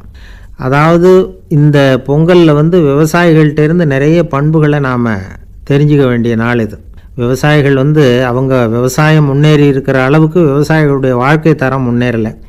அந்த அளவுக்கு அவர்கள் நாட்டுக்காக உழைச்சிக்கிட்டு இருக்கிறாங்க. அந்த காலத்திலே அதை பற்றி ஒரு கதை சொல்கிறது உண்டு. ஒரு வயசான ஆள் நிலத்தில் ஏறு உழுதுகிட்டு இருந்தாராம். கிழிஞ்சு போன ஒரு சின்ன துண்டை தான் இடுப்பில் கட்டியிருந்தாராம். தலையில் ஒரு கந்தலை சுற்றி இருந்தார். உடம்பு பூரா சேரு, ரொம்ப ஏழை. ஏறு ஓட்டிகிட்டு இருக்கிறவர் வேறு எப்படி இருப்பார்? இருந்தாலும் அந்த ஆள் ரொம்ப ஜாலியாக பாட்டு பாடிக்கிட்டே ஏறு உழுதுகிட்டு இருந்தாராம். உடம்புல தான் அவர் ஏழையை தவிர மனசில் ஒரு ஏழையாக தெரியல. அந்த சமயத்தில் அந்த நாட்டு ராஜா அந்த பக்கமாக குதிரை மேலே வந்தாராம். வேட்டைக்கு போயிட்டு பரிவாரங்களோடு திரும்பி வந்துக்கிட்டு இருக்கிறார். ரொம்ப செல்வ செழிப்பில் இருக்கிற ராஜா அவர் இந்த வயசான விவசாயியை பார்த்துருக்கார். இந்த ஆள் ரொம்பவும் ஏழைங்கிறது அவரை பார்த்தாவே பளிச்சுன்னு தெரியுது. கட்டிக்கிறதுக்கு நல்ல துணி இல்லை, உடம்போ இழைச்சி போயிருக்குது, வயிறு முதுகில் போய் ஒட்டிக்கிட்டு இருக்கு, கண்ணு குழி விழுந்து போயிருக்குது. ஆனாலும் முகத்தை பார்த்தா சந்தோஷமாக இருக்கிற மாதிரி இருக்குது. இவ்வளோ உற்சாகமாக பாடிக்கிட்டு இருக்கிறாரே அப்படின்னு ஆச்சரியமாக நினச்சி பார்த்தார் அந்த ராஜா. சரி, அவர்கிட்ட கொஞ்சம் பேச்சு கொடுத்து பார்க்கலாம் அப்படின்னு முடிவு பண்ணார். ஐயா பெரியவரே, இப்படி கொஞ்சம் வர முடியுமான்னாராம். பொழுது போகிறதுக்குள்ளே நான் இந்த வயல் பூரா உழவு ஓட்டி ஆகணும், அதனால் பேசுகிறதுக்கு நேரம் இல்லை அப்படின்னாராம் அந்த பெரியவர். என்ன அவ்வளவு அவசரமாக? மீதி இருந்தால் நாளைக்கு உழுதக்கூடாதா? அது சரி, உனக்கு எத்தனை ஏக்கர் நிலம் இருக்குது அப்படின்னு விசாரிச்சிருக்கார் ராஜா. எனக்குன்னு சொந்தமாக உள்ளங்கை அளவு கூட நிலம் கிடையாது. இது எங்கள் முதலாளியோட நிலம். இதை பூராவும் உழுது முடித்தாதான் அவர் கூலி கொடுப்பார். நான் கூலிக்கு உழுதுகிட்டு இருக்கிறேன். உங்ககிட்ட பேசிக்கிட்டு இருந்தால் அவருக்கு துரோகம் பண்ணது மாதிரி ஆகிடும் அப்படின்னாராம். ராஜா குதிரையை விட்டு கீழே இறங்கினார். வரப்பில் நடந்து அந்த பெரியவர்கிட்டே போனாராம். சரி, ஒரு நாள் பூரா உழுதான் உனக்கு எவ்வளவு கூலின்னு கேட்டிருக்கார். 8 அணா கூலி கிடைக்கும்னாராம் அவர். இது ரொம்ப காலத்துக்கு முன்னாடி நடந்த ஒரு சம்பவங்கிறதுனால அப்போ 8 அணா கூலிங்கிறது ரொம்ப பெருசு. இருந்தாலும் அதுவும் அந்த ராஜாவுக்கு பெரிய கூலியாக தெரியல. இவ்வளவு தானா, இதை வச்சுக்கிட்டு நீ எப்படி காலம் தள்ளுற அப்படின்னாராம். ஒன்றும் கவலை இல்லை அப்படின்னாராம் அவர். ராஜாவுக்கு ரொம்ப ஆச்சரியமாக போச்சு. 8 அணா கூலி வாங்குகிற இந்த ஆள் கவலை இல்லாமல் இருக்கிறார், ஏராளமான வசதியோடு இருக்கிறன்னா கவலை இல்லாமல் வாழ முடியலையே அப்படின்னு நினச்சி பார்த்துருக்கார். அது சரி, 8 அணாவில் எப்படி குடும்பம் நடத்துகிற அப்படின்னு கேட்டாராம். எனக்கு கிடைக்கிற 8 அணாவில் 2 அணா குடும்பத்துக்கு செலவழிக்கிறேன், 2 அணா பழைய கடனுக்கு கொடுக்குறேன், 2 அணா தர்மம் செய்கிறேன், 2 அணா வட்டிக்கு கொடுக்குறேன், ஒரு குறையும் இல்லைன்னாராம். ராஜாவுக்கு ஒன்றும் புரியல. எனக்கு ஒன்றும் புரியலேன்னு இருக்கார். ஐயா, எனக்கும் என் மனைவிக்கும் 2 அணா செலவாகுது. வயசான அம்மா அப்பா இருக்கிறாங்க, சின்ன வயசில் என்னை காப்பாற்றினவங்க அவங்க. அந்த கடனுக்கு 2 அணா செலவாகுது, அது பழைய கடன். என் தங்கச்சி ஒருத்தி ஆதரவு இல்லாத நிலைமையில் தன்னுடைய மகனோட என் வீட்டில் இருக்கிறா. அவளுக்கும் அவள் மகனுக்கும் 2 அணா செலவு பண்ணுறேன், அது தர்மம். எனக்கு 2 பிள்ளைங்க இருக்கிறாங்க, அவங்களுக்கு 2 அணா செலவு பண்ணுறேன், அது வட்டிக்கு கொடுக்கறது மாதிரி. பிற்காலத்தில் அவங்க எங்களை காப்பாற்றுவாங்க.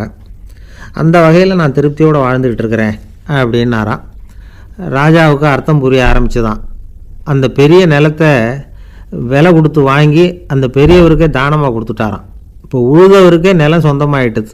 அன்னையிலேருந்து அரசனுக்கும் ஆறுதல் கிடைச்சிதான். இப்படி ஒரு கதை சொல்லுவாங்க. 8 அணா வருமானத்தை வச்சுக்கிட்டு எப்படி காலத்தை தள்ளுறதுன்னு சொல்கிறதுக்காக இந்த கதையை சொல்கிறதாக யாரும் தப்பாக நினச்சிக்கக்கூடாது. கிடைக்கிறத எப்படி பங்கு போடுறார், எப்படி திருப்தியாக வாழறார் அப்படிங்கிறது தான் முக்கியம். அது மாதிரி இன்றைக்கு இந்த பொங்கல் திருநாளில் உழவர்கள் மனசு மகிழ்ச்சியாக இருந்ததுன்னா அது எல்லாரும் மகிழ்ச்சியாக இருக்கிறது மாதிரி அர்த்தம். அதனால் அவர்கள்ட்டேருந்து நாம் பாடம் கற்றுக்கணும். சில உழவர்கள் தங்கள் நிலத்தில் விளையிறத தாங்கள் சாப்பிட மாட்டாங்க, அடுத்தவங்கள்ட்ட விற்றுட்டு சந்தையில் போய் வேறு அரிசி வாங்கிட்டு வந்து தான் இவங்க சாப்பிடுவாங்க. அப்படிப்பட்ட விவசாயிகள்லாம் இது உண்டு. பங்கிடுகிற பண்பை உழவர்கள்ட்டேருந்து கற்றுக்கொள்ளுங்கள் அப்படிம்பாங்க. ஒரு ஆள் நிம்மதியாக மகிழ்ச்சியாக இருந்தானா, உங்கள் நிம்மதிக்கும் மகிழ்ச்சிக்கும் என்ன காரணம்னு கேட்டிருக்கார் இன்னொருத்தர். என்கிட்ட இருந்தது பூராவையும் என் பிள்ளைங்களுக்கு சமமாக பங்கு போட்டு கொடுத்துட்டேன், எனக்குன்னு எதுவுமே வச்சுக்கல, அதுதான் நிம்மதிக்கு காரணம்ன்றிருக்கான். உங்ககிட்ட இருந்தது எவ்வளவு இருந்தது அப்படின்னு கேட்டிருக்காரு அவர். மொத்தமாக ஒரு 50,000 ரூபா இருக்கும் அப்படின்னு இருக்கான். அவ்வளவும் பணமாகவே இருந்ததா அப்படின்னு கேட்டிருக்காங்க இவங்க. இல்லைங்க, அவ்வளவும் கடன், அதை தான் பிரித்து கொடுத்துருக்கேன் பிள்ளைங்க கிட்ட அப்படின்னு நானா. அவன் ஒரு ஆள் பிபின்னு சொல்லி டாக்டர்கிட்ட போனான். உடம்பு குண்டா இருக்கு, அதை குறைக்கணும், முதல்ல தினமும் உடற்பயிற்சி பண்ணு அப்படின்னார். சரின்னு சொல்லிவிட்டு வந்தான், செஞ்சான். கொஞ்ச நாள் கழிச்சு மறுபடியும் டாக்டர்கிட்ட போனான். என்னப்பா எக்ஸசைஸ் பண்ணியா அப்படின்னு கேட்டார். தினமும் பண்ணேன் டாக்டர்னா. என்ன பண்ணேன்னு கேட்டார். முன்னெல்லாம் சிகரெட்டை கடையில் வாங்குவேன், இப்போ நான் அப்படி வாங்குறத விட்டுட்டேன், தினமும் நானே என் கையாலேயே உருட்டி தயார் பண்றேன் டாக்டர், இது ஒரு எக்ஸசைஸ் தானே அப்படின்னா. நம்ம உடம்புல ரத்த அழுத்தம் இருக்குதே, அது நல்லதா கெடுதலா? உடனே அது கெடுதல்னு தான் சொல்லுவோம். ஆனா உண்மை அது இல்லை. இயற்கையா உள்ள ரத்த அழுத்தம் நம்ம உடம்புக்கு தேவையான ஒண்ணு. அந்த அழுத்தம் அதிகமா போனாதான் கெடுதல். அததான் நாம பிபின்னு சொல்றோம். ஆனா அது உண்மையிலேயே உயர் ரத்த அழுத்தம், ஹைப்பர் டென்ஷன். இதயம்ங்கிறது ஓயாம வேலை செஞ்சுக்கிட்டு இருக்கிற ஒரு பம்பு. இதயம் சுருங்கி ரத்தத்தை பம்பு செய்யறப்போ ரத்த அழுத்தம் கூடுதலா இருக்கும். இதுக்கு பேரு சிஸ்டாலிக் பிளட் பிரஷர் அப்படின்னு பேர். இதயம் விரிந்த நிலைக்கு திரும்புறப்போ ரத்த அழுத்தமும் குறையுது. இதுக்கு பேரு டயஸ்டாலிக் பிளட் பிரஷர் அப்படின்னு பேர். இப்படி இது மாறி மாறி இருக்கும். இந்த பிபி 140 90 இப்படின்லாம் சொல்றாங்கல்ல, இதுதான். சீரா இருக்க வேண்டிய ரத்த அழுத்தம் ஒரு அளவுக்கு மேல அதிகரிச்சுட்டா ஆபத்து ஆரம்பம்னு அர்த்தம். சரி, இந்த உயர் ரத்த அழுத்தம் உண்டாகிறதுக்கு என்ன காரணம்? இதனாலதான் இது வருதுன்னு ஒரு காரணத்தை குறிப்பிட்டு சொல்ல முடியாது. ஆனா வம்சாவளி காரணம், ரொம்ப டென்ஷனான சூழ்நிலையில வேலை செய்யறது, உடம்பு குண்டா இருக்கிறது, இதெல்லாம் இந்த ஹை பிபிக்கு துணை செய்யுது. அப்படிதான் எடுத்துக்க வேண்டியிருக்குது. இது கிருமியினால ஏற்படுற வியாதி இல்லை, உடம்புல ஏற்படுற ஒரு பழுது, அவ்வளவுதான். 40 வயசுக்கு மேலதான் பொதுவா இது பாதிக்கும். அதெல்லாம் சரி, ஒருத்தருக்கு உயர் ரத்த அழுத்தம் இருக்குது, அதை கட்டுப்படுத்துறதுக்கு வழி ஏதாவது உண்டா அப்படின்னா உண்டு. மருந்து கொடுத்தும் சரி பண்ணலாம். மருந்து இல்லாத சிகிச்சை முறைகளும் இருக்குது. இப்ப மருந்து சாப்பிடுறதுன்னா டாக்டர்கிட்ட போயிடலாம். அதுக்கு இப்ப சுமாரா 30 விதமான மருந்துகள் இருக்குதான். மருந்தோட உடல் கட்டுப்பாடும் மனக்கட்டுப்பாடும் சேர்ந்ததுன்னா ரொம்ப விசேஷம். அது இருக்கட்டும், மருந்து இல்லாம நாம செய்ய வேண்டியது என்ன, அதை தெரிஞ்சுக்குவோம். முதல்ல சீரான உடற்பயிற்சி, வாக்கிங் ரொம்ப நல்லது. மனசை அமைதிப்படுத்துறதுக்கு யோகாசனம், ஆழ்நிலை தியானம், இது மாதிரியான பயிற்சிகள் நல்லது. ஒரு காலத்துல யோகாசனம் பண்ணுங்க, தியானம் பண்ணுங்கன்னு சொன்னா ஒரு மாதிரியா பார்த்தாங்க. இப்ப மருத்துவ நிபுணர்களே அதெல்லாம் ரொம்ப அவசியம்தான் அப்படின்னு சொல்றாங்க. இன்னொரு அதிசய சிகிச்சை முறை இப்போ வழக்கத்துக்கு வந்திருக்குது, பயோ ஃபீட்பேக் அப்படின்னு பேர். மூளையின் அழுத்த அலைகளை பதிவு பண்ணி அதை மறுபடியும் உடம்புக்குள்ள செலுத்தி இந்த ரத்த அழுத்தத்தை சீராக்கி போடுறாங்க. சில பேருக்கு இந்த ஹை பிபி பார்டர் லைன்ல இருக்கும். அவங்களுக்கெல்லாம் மருந்துகள் அவசியம் இல்லை, வாழ்க்கை முறையில சில மாற்றங்களை பண்ணிக்கிட்டாவே போதும். பிஹேவியரல் மாடிஃபிகேஷன்ஸ்னு சொல்றாங்க. அது எப்படின்னா, பரபரப்பான வாழ்க்கை முறையை தவிர்க்கணும். புகைப்பிடிக்கிற பழக்கம், மது அருந்தும் பழக்கம், இதெல்லாம் இருந்தா விட்டுடணும். சாப்பாட்டுல உப்பை குறைக்கணும். கொழுப்பு சத்து ஆகாரங்களை குறைச்சிக்கணும். முடிஞ்சா விட்டுடலாம். குடும்பத்துல ஏற்கனவே யாருக்காவது ஹை பிபி இருந்தா சந்ததிகள் ஜாகிரதையா இருக்கணும். நடுத்தர வயசு அடைஞ்சவங்க அப்பப்ப அந்த பிபி செக் பண்ணிக்கிறது நல்லது. டாக்டர் சொல்றத நம்மள பல பேர் சரியாவே கேட்கறது இல்லை, அதனாலதான் இடைஞ்சல். பண்றதுன்னு எனக்கு புரியல அப்படின்னு கவலைப்பட்டார் ஒரு அப்பா. என்ன பண்றது, அப்பாவோட குணம் கொஞ்சமாவது பிள்ளைக்கும் இருக்கதானே செய்யும்னா, அட போங்க சார், அவனை அடக்கிறதுக்கு ஏதாவது வழி சொல்லுவீங்கன்னு பார்த்தா நீங்க என்னோட சரித்திரத்தை புரட்ட ஆரம்பிச்சுட்டீங்களே. அப்புறம் கேட்டேன் அவரை, சரி பையன் அடம் பண்ணா அவனை நீங்க எப்படி அடக்குறீங்க அதை சொல்லுங்க முதல்ல, அதுக்கப்புறம் என் யோசனையை சொல்றேன் அப்படின்னு. அவரு சொன்னார், வேற என்ன பண்ணுவேன், மிரட்டுவேன், அடிப்பேன், அவ்வளவுதான் எனக்கு தெரியும்னார். அடிச்சா அடங்கிடுவானா பையன் அப்படின்னு கேட்டேன். அது எப்படிங்க அடங்குவான், இன்னமும் தீவிரமா அடம் பண்ண ஆரம்பிச்சிருவான், கத்தி ரகலை பண்ணிவிடுவான் அப்படின்னாரு. குழந்தை அடம் பண்றானேங்கிற கவலை பல குடும்பங்கள்ல உள்ள ஒரு பிரச்சனை தான். இதுக்கு இப்ப மருத்துவர்கள் ஒரு சுலபமான வழியை சொல்றாங்க. அது என்னன்னா, ஒரு குழந்தை அடம் பண்ணிச்சுன்னா அதை அடிக்கப்படாதான், அதுக்கு பதிலா வேற ஒரு காரியம் பண்ணலாமா. அது என்னன்னா, குடும்பத்துல இருக்கிற எல்லாரும் ஒண்ணு சேர்ந்து அந்த குழந்தைகிட்ட கொஞ்ச நேரம் பேசாம இருந்தோம்னுமா, பேச்சை நிறுத்திக்கணும். குழந்தையால பேசாம இருக்க முடியாது, அது யோசனை பண்ணும், தன்னுடைய தவறை உணர்ந்து அது வருந்த ஆரம்பிக்கும். இப்படி தொடர்ந்து செஞ்சுக்கிட்டு வந்தா குழந்தை கொஞ்ச நாள்ல அடம் பண்றதை நிறுத்தி கொடுமா. இது டாக்டர்கள் இப்ப சொல்லி கொடுக்குற ஒரு யோசனை.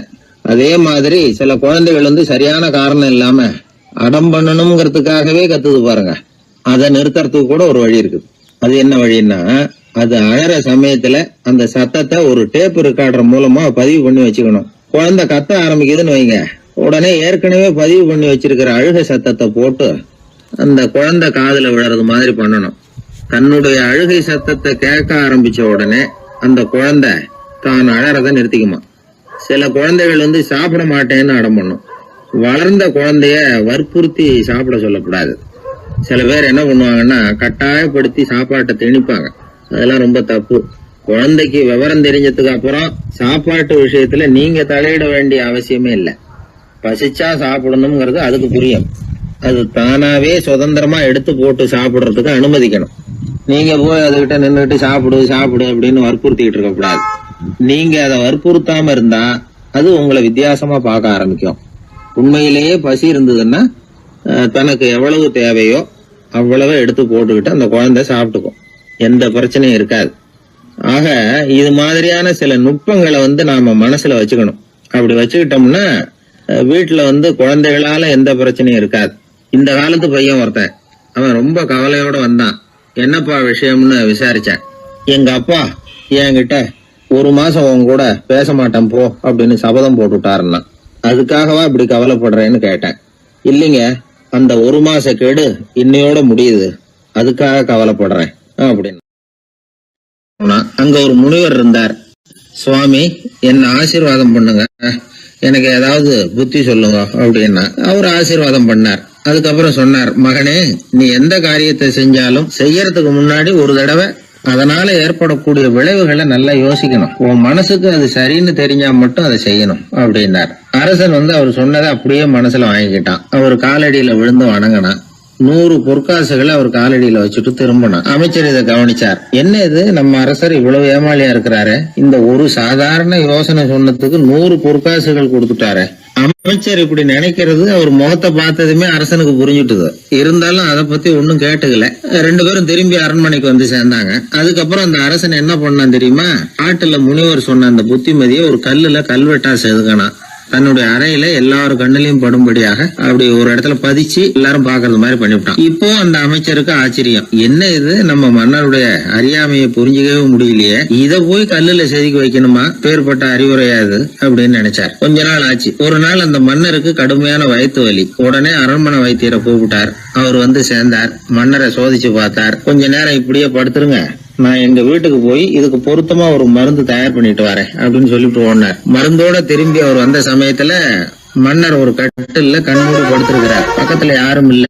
வைத்தியர் வந்தார். ஒரு சின்ன கோப்பையில கொஞ்சம் மருந்தை ஊத்தினார். அப்படியே அங்க சுத்தி முத்தி பார்த்தார். ஏதோ ஒரு பொடியை அதுல கலந்தார். கலந்து எடுத்துக்கிட்டு மன்னரை நெருங்கினார். கொஞ்சம் யோசனை பண்ணார். அப்புறம் திரும்பி போனாரு. கையில இருந்த மருந்து அப்படியே கீழே கொட்டிட்டு வந்தார். அந்த கோப்பையை நல்லா கழுவி சுத்தம் பண்ணிவிட்டு மறுபடியும் கொஞ்சம் மருந்தை ஊத்திட்டு வந்தார். அதுக்கப்புறம் மன்னா அப்படின்னு சொல்லி மெதுவா கூப்பிட்டாரு. இவர் எழுந்திருச்சார். அப்புறம் இவரு சொன்னார், மன்னர், வைத்தியரே, நான் கண்ணை மூடிக்கிட்டு இருந்தாலும் அப்பப்ப கவனிச்சுக்கிட்டு தான் இருந்தேன். முதல்ல எதையோ கலந்தீங்க, அப்புறம் அதை கொட்டிவிட்டு வேற என்ன விஷயம், உண்மையை சொல்லுங்க அப்படின்னு மிரட்டினார். வைத்தியர் மிரண்டு போட்டார். அப்படின்னு மன்னருடைய காலில் விழுந்தார். அதுக்கப்புறம் உண்மையை சொன்னார். மகாராஜா, உங்களுடைய படை தளபதி உங்களை கொல்றதுக்காக சதி பண்ணார். விஷம் கலந்து கொடுக்கும்படியாக சொன்னார். வெகுமதி நிறைய தர்றேன்னார். நானும் சரின்னு சொல்லிவிட்டு இங்க வந்தேன். அவர் கொடுத்த விஷப்புடிய மருந்துல கலந்தேன். எடுத்துக்கிட்டு உங்ககிட்ட வந்தப்போ எதிரில நீங்க வச்சிருக்கிற அந்த கல்வெட்டு வாசகம் கண்ணுல போட்டது. எந்த காரியத்தை செஞ்சாலும் அதோட விளைவுகளை பத்தி யோசிக்க சொல்லிச்சு அந்த வாசகம். யோசனை பண்ணுனேன், என் உயிருக்கே ஆபத்துங்கிறத புரிஞ்சுக்கிட்டேன். உடனே திரும்பி போய் அதை கொட்டி கழுவி விட்டு வேற நல்ல மருந்தா ஊத்திக்கிட்டு வர்றேன் அப்படின்னார். இப்ப அந்த மன்னர் அமைச்சரை கூப்பிட்டார். பாத்தீங்களா, இந்த புத்திமதிய அன்னைக்கு நீங்க அலட்சியமா நினைச்சீங்க, இன்னைக்கு அதுதான் என் உயிரை காப்பாத்தி இருக்குது அப்படின்னார். அமைச்சர் தலையை குனிஞ்சுக்கிட்டாராம். அதனால பெரியவர்கள் நமக்கு சொல்ற புத்திமதி சாதாரணமா தான் தெரியும், அதுக்காக நாம அதை அலட்சியம் பண்ணிடக்கூடாது. இந்த காலத்துல ஒருத்தன் ஒரு சாமியார் கிட்ட போனா ஒரு 1000 ரூபாய அவர் காலடியில வச்சுட்டு திரும்பி வந்தான். எதுக்கு அதுன்னு கேட்டேன். இன்னைக்கு நான் இந்த அளவுக்கு நல்லபடியா இருக்கிறதுக்கு அவர் தான் காரணம். ஏற்கனவே ஒரு தடவை இவர்கிட்ட புத்தி சொல்லுங்கன்னு கேட்டேன், மாட்டேன்னு விட்டார். அன்னைக்கு அவர் ஏதாவது எனக்கு புத்தி சொல்லி நான் அது பிரகாரம் நடந்திருந்தேன்னா இன்னைக்கு நான் வீணா போயிருப்பேன். அதுக்காக ஒரு நன்றியை தெரிவிக்கிறதுக்காக தான் இன்னைக்கு வந்தேன், இந்த காணிக்கையை செலுத்துறேன் அப்படின்னு சொல்லிவிட்டு அவன் பாட்டு தெருவில் இறங்கி நடந்து போனான். ஒரு தடவை கலைவாணர் NS கிருஷ்ணன் பேராசிரியர் கல்கியை சந்திச்சு பேசிக்கிட்டு இருந்தாராம். கலைவாணர் கல்கியை பார்த்து, எனக்கு கதை எழுத ஆசையா இருக்கு, எப்படி எழுதுறதுன்னு கேட்டாராம். கதை எழுதுறதுக்கு 4 மை வேணும்னாராம் கல்கி.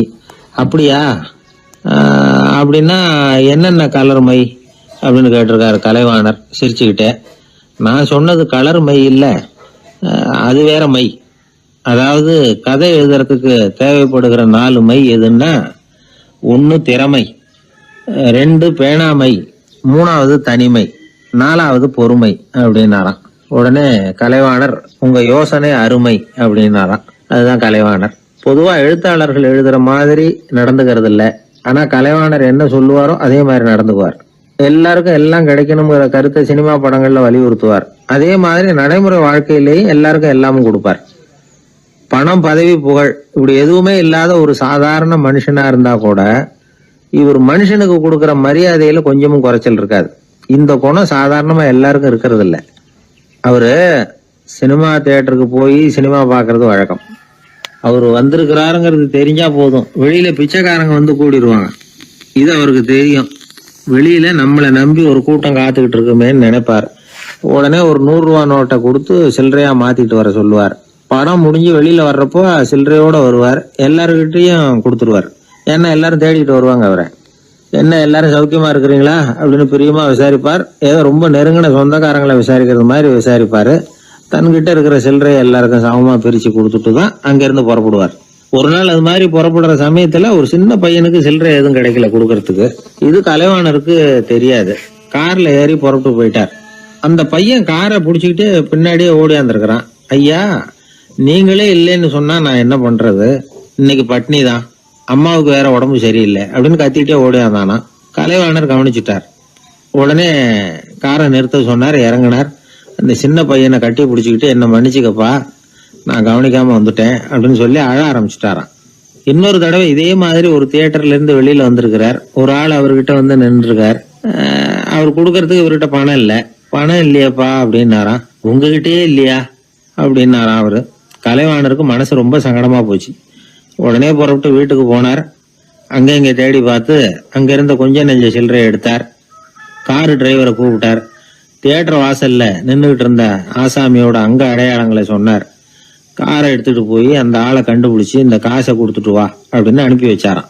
பிச்சை போடுறதுக்காக காரை அனுப்புனதாக வேற யாரை பத்தியாவது நீங்க கேள்விப்பட்டிருக்கிறீங்களா?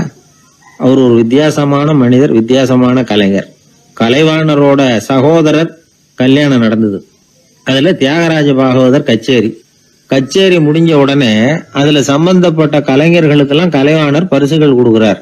அந்த கச்சேரியில கடம் வாசிச்சவருக்கு மட்டும் மத்த எல்லாருக்கும் கொடுத்ததை விட பெருசா ஒரு வெள்ளி கோப்பையை பரிசா கொடுத்தாராம். மற்றவங்களுக்கு எல்லாம் சின்னதா கொடுத்துட்டு கட வித்துவானுக்கு மட்டும் பெருசா பரிசு கொடுக்குறீங்களே ஏன்னு கேட்டிருக்கிறாங்க. அதுக்கு கலைவாணர் விளக்கம் கொடுத்தாராம்.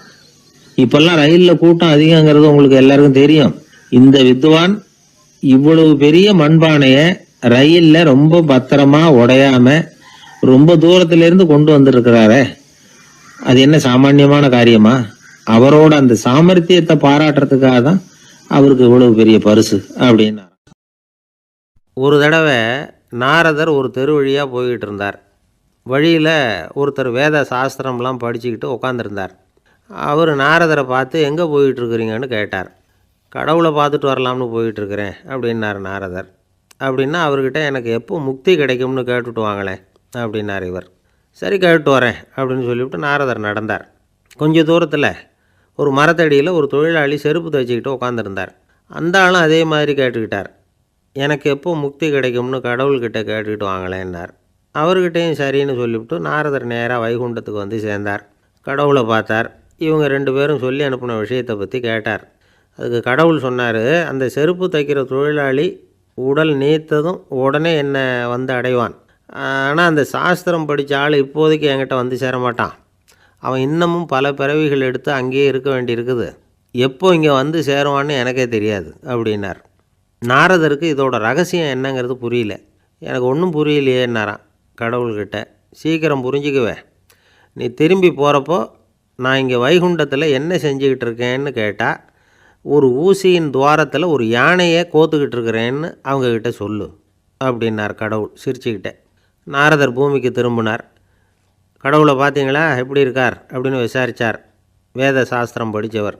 ஓ பகவானா, அவர் யானையை ஊசியின் காதில் நுழைச்சிக்கிட்டு இருக்கிறார் பார்த்தேன்னார் நாரதர். ஊசி காதில் யானையா? அது எப்படி முடியும்? நீங்கள் சொல்கிறத நான் நம்ப மாட்டேன்னு விட்டார் அவர். சரி, இந்த ஆளுக்கு இறைவன் பேரில் நம்பிக்கை இல்லை அப்படிங்கிறத நாரதர் புரிஞ்சுக்கிட்டார். அடுத்தபடியாக அந்த தொழிலாளி இருந்த இடத்துக்கு போனார். இறைவனை பார்த்தீங்களான்னு கேட்டார் அவர். பார்த்தேன், ஒரு ஊசி துவாரத்தில் யானையை கோத்துக்கிட்டு இருந்தார் அப்படின்னு சொல்லிவிட்டு நாரதர் அந்த ஆள் முகத்தை கவனித்தார். அந்த தொழிலாளி இதை கேட்டுட்டு கொஞ்சம் கூட ஆச்சரியப்படலை. அவரால் முடியாத காரியம் கூட உண்டானார்.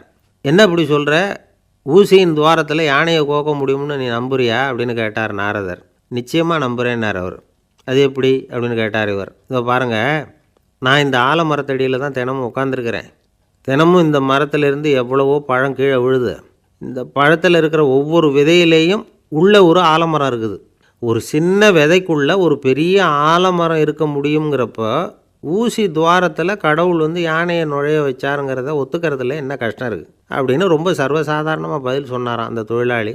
நாரதர் யோசனை பண்ணார், இந்த தொழிலாளி வேத சாஸ்திரங்களையெல்லாம் படிக்கலைன்னா கூட அறிவுபூர்வமாக சிந்தித்து இறைவனை நம்புகிறான். அதனால தான் கடவுள் இந்த ஆளுக்கு சீக்கிரம் முக்தி கிடைக்கும்னு சொன்னார் அப்படிங்கிறத புரிஞ்சுக்கிட்டாராம். இந்த கதையில் வர்ற கடவுள், நாரதர், வைகுண்டம் இதெல்லாம் ஒரு பக்கம் இருக்கட்டும், ஒரு சின்ன விதைக்குள்ளே ஒரு பெரிய ஆலமரம் தூங்கிக்கிட்டு இருக்கு அப்படிங்கிற உண்மை, அந்தரத்தில் 1000 கிரகங்கள் சுற்றிக்கிட்டு இருக்குங்கிற உண்மை, இதெல்லாம் வந்து நாம் பார்த்துக்கிட்டு தானே இருக்கிறோம். இந்த உண்மைகள் வந்து அதிசயமாக நமக்கு தெரியறதுனால அதை வந்து நம்பாமல் இருந்துட முடியாது. இயற்கையை பரிபூர்ணமாக நம்புங்கள், அந்த நம்பிக்கையே நம்ம வாழ்க்கைக்கு ஆதாரம் அப்படிங்கிறத விளக்கறதுக்காக தான் இந்த கதை. இந்த காலத்தில் நம்ம பிள்ளைங்களுக்கெல்லாம் இது மாதிரி நம்பிக்கை அதிகமாகவே இருக்குது. ஒரு நாள் ஒரு சின்ன பையன்கிட்ட கேட்டேன், ஏன்பா கடவுள் வந்து ஒரு பானைக்குள்ளே ஒரு யானையை நுழைய வச்சுட்டாருன்னு சொன்னால் அதை நீ நம்புவியா அப்படின்னு கேட்டோம். நம்புவேன் சார், அது ஒன்றும் பெரிய அதிசயம் இல்லைன்னா. எப்படிறான்னு கேட்டோம். எப்படின்னா அந்த பானை வந்து அந்த யானையை விட பெருசாக இருந்திருக்கும், அவ்வளவுதான் அப்படின்னு சொல்கிறான். ஒரு ஊரில் ஒரு ராஜா இருந்தார். அவர் அடிக்கடி காட்டுக்கு வேட்டையாட போவார். சில நண்பர்களையும் கூட அழைச்சிக்கிட்டு போவார். காட்டுக்கு போனதும் ஆளுக்கு ஒரு பக்கமாக போய் வேட்டையாடுவாங்க. சாயந்தரமாக திரும்பி வருவாங்க. மறுநாள் அரண்மனையில் உட்காந்து ஒவ்வொருத்தரும் அவங்க அனுபவங்களை எல்லாம் சொல்லிக்குவாங்க. அவங்க வீரத்துக்கு தகுந்த மாதிரி பரிசை அந்த ராஜா கொடுப்பார். இது மாதிரி ஒரு தடவை எல்லாரும் வேட்டைக்கு போயிட்டு திரும்பி வந்ததும் உட்காந்து பேச ஆரம்பிச்சிருக்கிறாங்க. ஒருத்தன் சொன்னான், தன்னுடைய வீர தீர செயலை பற்றி அளக்க ஆரம்பிச்சிட்டான். ஏன்னா அதுக்கு பரிசு கிடைக்க போகுதில்ல, அதனால். அவன் என்ன சொன்னான் தெரியுமா? அரசே, நேற்றுக்கு காட்டில் என்னாச்சு தெரியுமா? எனக்கு நேராக ஒரு சிங்கம் வாயை திறந்துக்கிட்டு வந்துட்டுது. நான் பயப்படவே இல்லை. உடனே ஒரு கல்லை எடுத்து குறி பார்த்து வீசினேன். சிங்கத்து வாய்க்குள்ளே போய் அந்த கல் மாட்டிக்கிட்டுது. அவ்வளவுதான். அந்த சிங்கம் என்னை பார்த்துட்டு பயந்துட்டு ஒரே ஓட்டமாக திரும்பி ஓடி போயிட்டுது அப்படின்னா. ஆஹா பலே அப்படின்னு எல்லாரும் கை தட்டினாங்க. ரெண்டாவது ஆள் ஒருத்தன் எழுந்திரிச்சான். அவன் சொல்ல ஆரம்பித்தான், அரசே, நான் போன வழியில் 2 பெரிய மலைப்பாம்பு கிடந்தது. என்னை முழுங்கிறதுக்கு வந்தது. நான் என்ன பண்ணேன் தெரியுமா? அந்த 2 பாம்போட வாலையும் ஒன்றா சேர்த்து முடிச்சு போட்டுட்டேன். அவ்வளவுதான். அது அங்கே இழுக்க இது இங்கே இழுக்க முடிச்சு நல்லா இறுகி போட்டுது அப்படின்றான். ஆஹா அற்புதம்னு சொல்லி எல்லாரும் கை தட்டினாங்களாம். அடுத்தபடியாக 3வது ஆள் ஒருத்தன் வந்தான். அவன் சொல்ல ஆரம்பித்தான், மன்னா, நான் போன பாதையில் குறுக்க ஒரு ஆறு, அதில் இறங்கி குளித்தேன். யாரோ காலை பிடிச்சி இழுக்கிறது மாதிரி இருந்தது. திரும்பி பார்த்தா ஒரு பெரிய முதலை. நான் உடனே அப்படியே ஒரு துள்ளல் துள்ளி அது முதுகில் போய் உக்காந்துக்கிட்டேன். அதை அப்படியே கரைக்கு நீந்த வச்சேன். கரைக்கு வந்து சேர்ந்ததும் அப்படியே ஒரே துள்ளி குதித்து கரைக்கு வந்துட்டேன் அப்படின்றான். அவன் தன்னுடைய வீரத்தை அப்படி சொல்லியிருக்கான். அடடா எப்பேற்பட்ட வீரம் அப்படின்னு எல்லாரும் கை தட்டினாங்களாம். 4வது ஆள் எழுந்திரிச்சான். மன்னா, நான் போன இடத்துல ஒரு கரடி வந்து என்னை துரத்த ஆரம்பிச்சுட்டுது. நான் ஒரு மலை உச்சிக்கு வந்துட்டேன். அதுக்கப்புறம் ஒரு அடி எடுத்து வச்சாலும் அதில் பாதாளத்தில் விழ வேண்டியது தான். அந்த நேரம் பார்த்து ஒரு பெரிய ராட்சச கழுகு அந்த பக்கமாக பறந்து வந்தது. நான் உடனே அப்படியே உயர எழும்பி அந்த கழுகோட காலை பிடிச்சிக்கிட்டேன். அப்படியே தொங்கிக்கிட்டே வந்தேன். ஒரு நல்ல இடம் வந்ததும் தொப்புன்னு கீழே குதித்து நடந்து வந்துட்டேன்னா. இதுக்கும் எல்லோரும் கை தட்டுறாங்க. கடைசியாக ஒரு ஆள் எழுந்திரிச்சான். அரசே, நான் வந்து போன வழியில் ஒரு பெரிய யானை குறுக்க வந்தது. பயங்கரமாக சத்தம் போட்டுக்கிட்டே வந்தது. நான் பயந்து ஓடலை. உடனே என்ன பண்ணேன் தெரியுமா? அந்த யானையோட வாலை பிடிச்சி தூக்கினேன். தலைக்கு மேலே தூக்கி கரன்னு சுற்றினேன். வேகமாக சுற்றி வீசி எறிஞ்சேன். அவ்வளவுதான். அதே ஸ்பீடில் அந்த யானை மேலே போக ஆரம்பிச்சுட்டுது. இன்னும் கூட அது போய்கிட்டே தான் இருக்குது, கீழே விழவே இல்லைன்னா. இதை கேட்டதும் ராஜாவுக்கு கோபம் வந்துட்டுது. என்ன முட்டாள்னு நினச்சிக்கிட்டு பேசுகிறியா? யானையை வந்து நீ வாலை பிடிச்சி தூக்குன, அதை நான் நம்பணுமா அப்படின்னார். உடனே இவன் பணிவாக பதில் சொன்னான், அரசே, ஒரு சிங்கத்து வாயில் கல் மாட்டிக்கிட்டதை நம்புறீங்க, மலைப்பாம்பு வாலை பிடிச்சி முடிச்சு போட்டதை நம்புறீங்க, முதல்ல முதுகில் சவாரி பண்ணதையும் நம்புறீங்க, கழுகு காலை பிடிச்சிக்கிட்டு பறக்கிறதையும் நம்புறீங்க. அப்படி நம்புறப்போ நான் சொன்னதை மட்டும் நம்பக்கூடாதா அப்படின்னு கேட்டானான். பொய் சொன்னவங்கெல்லாம் தலையை தொங்க போட்டுக்கிட்டாங்களாம். ராஜா அவங்கள பார்த்து சொன்னாராம், நீங்கள் எல்லாரும் என்னை முட்டாளாக்கியிருக்கிறீங்க. கடைசியாக பேசின இவன் தான் எனக்கு உண்மை எது பொய் எதுங்கிறத புரிய வச்சிருக்கிறான். இவன் தான் உண்மையான தைரியசாலி அப்படின்னு சொல்லி அவனுக்கே பரிசையெல்லாம் கொடுத்து பாராட்டினாராம். இப்படி ஒரு கதை. உண்மையை நிலைநாட்டுகிறவன் தான் உண்மையான வீரன் அப்படிங்கிறத இதிலிருந்து நாம் புரிஞ்சுக்கணும். இந்த காலத்துல எல்லாம் பொய் சொன்னால் தான் பிழைக்க முடியுங்கிறது ஒரு சில பேரோட நம்பிக்கை. ஒரு அப்பாவுக்கு தன் மகனுக்கு பொய் சொல்ல தெரியலையேங்கிற கவலை. பொய் சொன்னால் தான் இந்த உலகத்தில் பிழைக்கலாம், ஆனால் இவனுக்கு அது தெரியலையே, அதனால் இவனை அழைச்சிட்டு போய் நடுக்கடலில் விட்டுட்டு வந்துடுவோம் அப்படின்னு அழைச்சிட்டு புறப்பட்டான். கடற்கரைக்கு போனான். மகனுக்கு சந்தேகம், எங்கேப்பா என்னை அழைச்சிட்டு போகிறேன்னு கேட்டிருக்கான். கடலில் மீன் பிடிக்க கற்றுக் கொடுக்க போகிறேன் உனக்கு அப்படின்னானா. நான் ஏற்கனவே மீன் பிடிச்சிட்டேனேன்னானா இவன் மகன். எங்கே அதுன்னு கேட்டிருக்கான் அப்பங்காரன். சுட்டு சாப்பிட்டுட்டேன்ருக்கான் புள்ள. அப்பங்காரன் பார்த்தான், சரி நம்ம புள்ள பொழைச்சிக்கும் அப்படின்னு சொல்லி திருப்பி அழைச்சிட்டு வந்துட்டானான். ஒரு ஆள் அசையாமல் கிடக்கிறார். அவர் இருக்காரா போயிட்டாராங்கிறத எப்படி முடிவு பண்ணுறோம்? அவர் மூக்குக்கு முன்னாடி புறங்கையை வச்சு பார்க்குறோம், மூச்சு வருதா இல்லையா அப்படிங்கிறத கண்டுபிடிக்கிறதுக்காக. மூச்சுங்கிறது அவ்வளவு முக்கியமான ஒரு விஷயம். சுவாசம் இல்லைன்னா எதுவுமே இல்லை. நம்ம பூமி இருக்க அது கூட சுவாசிக்குதுங்கிறத சோவியத் விஞ்ஞானிகள் கண்டுபிடிச்சிருக்கிறாங்க. பூமிக்கு மேலே இருக்கிற மண் அடுக்கில் காற்றில் உள்ள ஆக்சிஜன் ஆக்சீகரணம் அடையுது அப்படின்னு தான் இதுவரைக்கும் எல்லோரும் நம்பிக்கிட்டு இருந்தாங்க. ஆனால் இப்போ என்ன கண்டுபிடிச்சிருக்கிறாங்கன்னா, அந்த ஆக்சிஜன் பூமிக்குள்ளே 1 கிலோமீட்டர் ஆழம் வரைக்கும் ஊடுருவி போகுதான். பூமிக்குள்ளே 2 பக்கமும் பல கிலோமீட்டர் வரைக்கும் பரவுதான். பூமிக்குள்ளே இருக்கிற நீர்நிலை அடுக்குகள் தான் நுரையீரல் செய்கிற வேலையை செய்யுதான். நம்ம உடம்புல நுரையீரல் இல்லைன்னா ஒன்றும் நடக்காது. ஒரு மரத்தை தலைகீழாக தொங்க போட்டால் எப்படி இருக்கும் அப்படி யோசிச்சு பாருங்கள். அப்படி தான் இதுவும், நுரையீரலும் அப்படி தான் இருக்கும். வலது பக்கம் ஒன்று, இடது பக்கம் ஒன்று. வலது பக்கம் நுரையீரல் கொஞ்சம் பெருசாக இருக்கும், நுட்பமான நரம்பு குழாய்கள் அதில் இருக்கும். கோடிக்கணக்கான நுண்ணிய குழாய்களை வச்சுக்கிட்டு தான் அது வேலை செய்யுது. 25 கோடி குழாய்கள் இருக்கும். அதை அப்படியே முழுசாக பிரித்து பரப்புனா ஒரு டென்னிஸ் கோர்ட்டில் பாதி பரப்பளவு இருக்குமா. நுரையீரல் நிறம் கருஞ்சிவப்பு தான். புகை அதிகமாக உள்ளே போச்சுன்னா அது கருப்பாயிடுது. காற்றுல உள்ள பிராணவாயுவை இது இழுத்து எடுத்துக்கிட்டு ரத்தத்தை சுத்தப்படுத்துகிற முக்கியமான வேலையை இது செய்யுது. அசுத்த காற்றை வெளியில் அனுப்பி வச்சுருது. ஒருத்தர் வேகமாக ஓடி வரார், அவருக்கு மூச்சு இறைக்கும். பயங்கரமாக எதையாவது பார்த்து விடுறார், உடனே மூர்ச்சை ஆகிடுவார். இது மாதிரி சமயங்களில் வேறு எந்த தூண்டுதலும் இல்லாமல் நுரையீரல் தானாகவே இயங்கும். இப்படி ஒரு அவசியம் ஏற்படுறப்போ இயக்கத்தை தூண்டி விடுற முக்கியமான இணைப்பு மூளைக்கு கீழே முதுகு எலும்புக்கு மேற்பகுதியில் இருக்குது. அது உடனே சுவாசத்துக்கு அவசர உதவியை கொடுக்குது. இப்போ ஒருத்தர் பேசாமல் உட்காந்துருக்கார். இந்த சமயத்தில் அவருக்கு 1 பங்கு காற்று தேவைப்படுதுன்னு வச்சுக்கோங்க.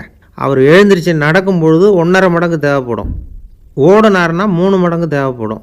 படுத்துருக்கிறப்ப 1/2 மடங்கு தான் தேவைப்படும். இதுக்கு நிமிஷத்துக்கு 16 தடவை மூச்சு விட்டாகணும்.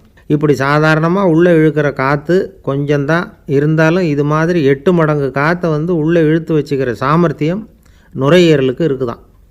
தண்ணி, நுண்கிருமிகள், ரசாயன பொருள் இப்படி எது உள்ளே போனாலும் நுரையீரல் சமாளிச்சுக்கும்.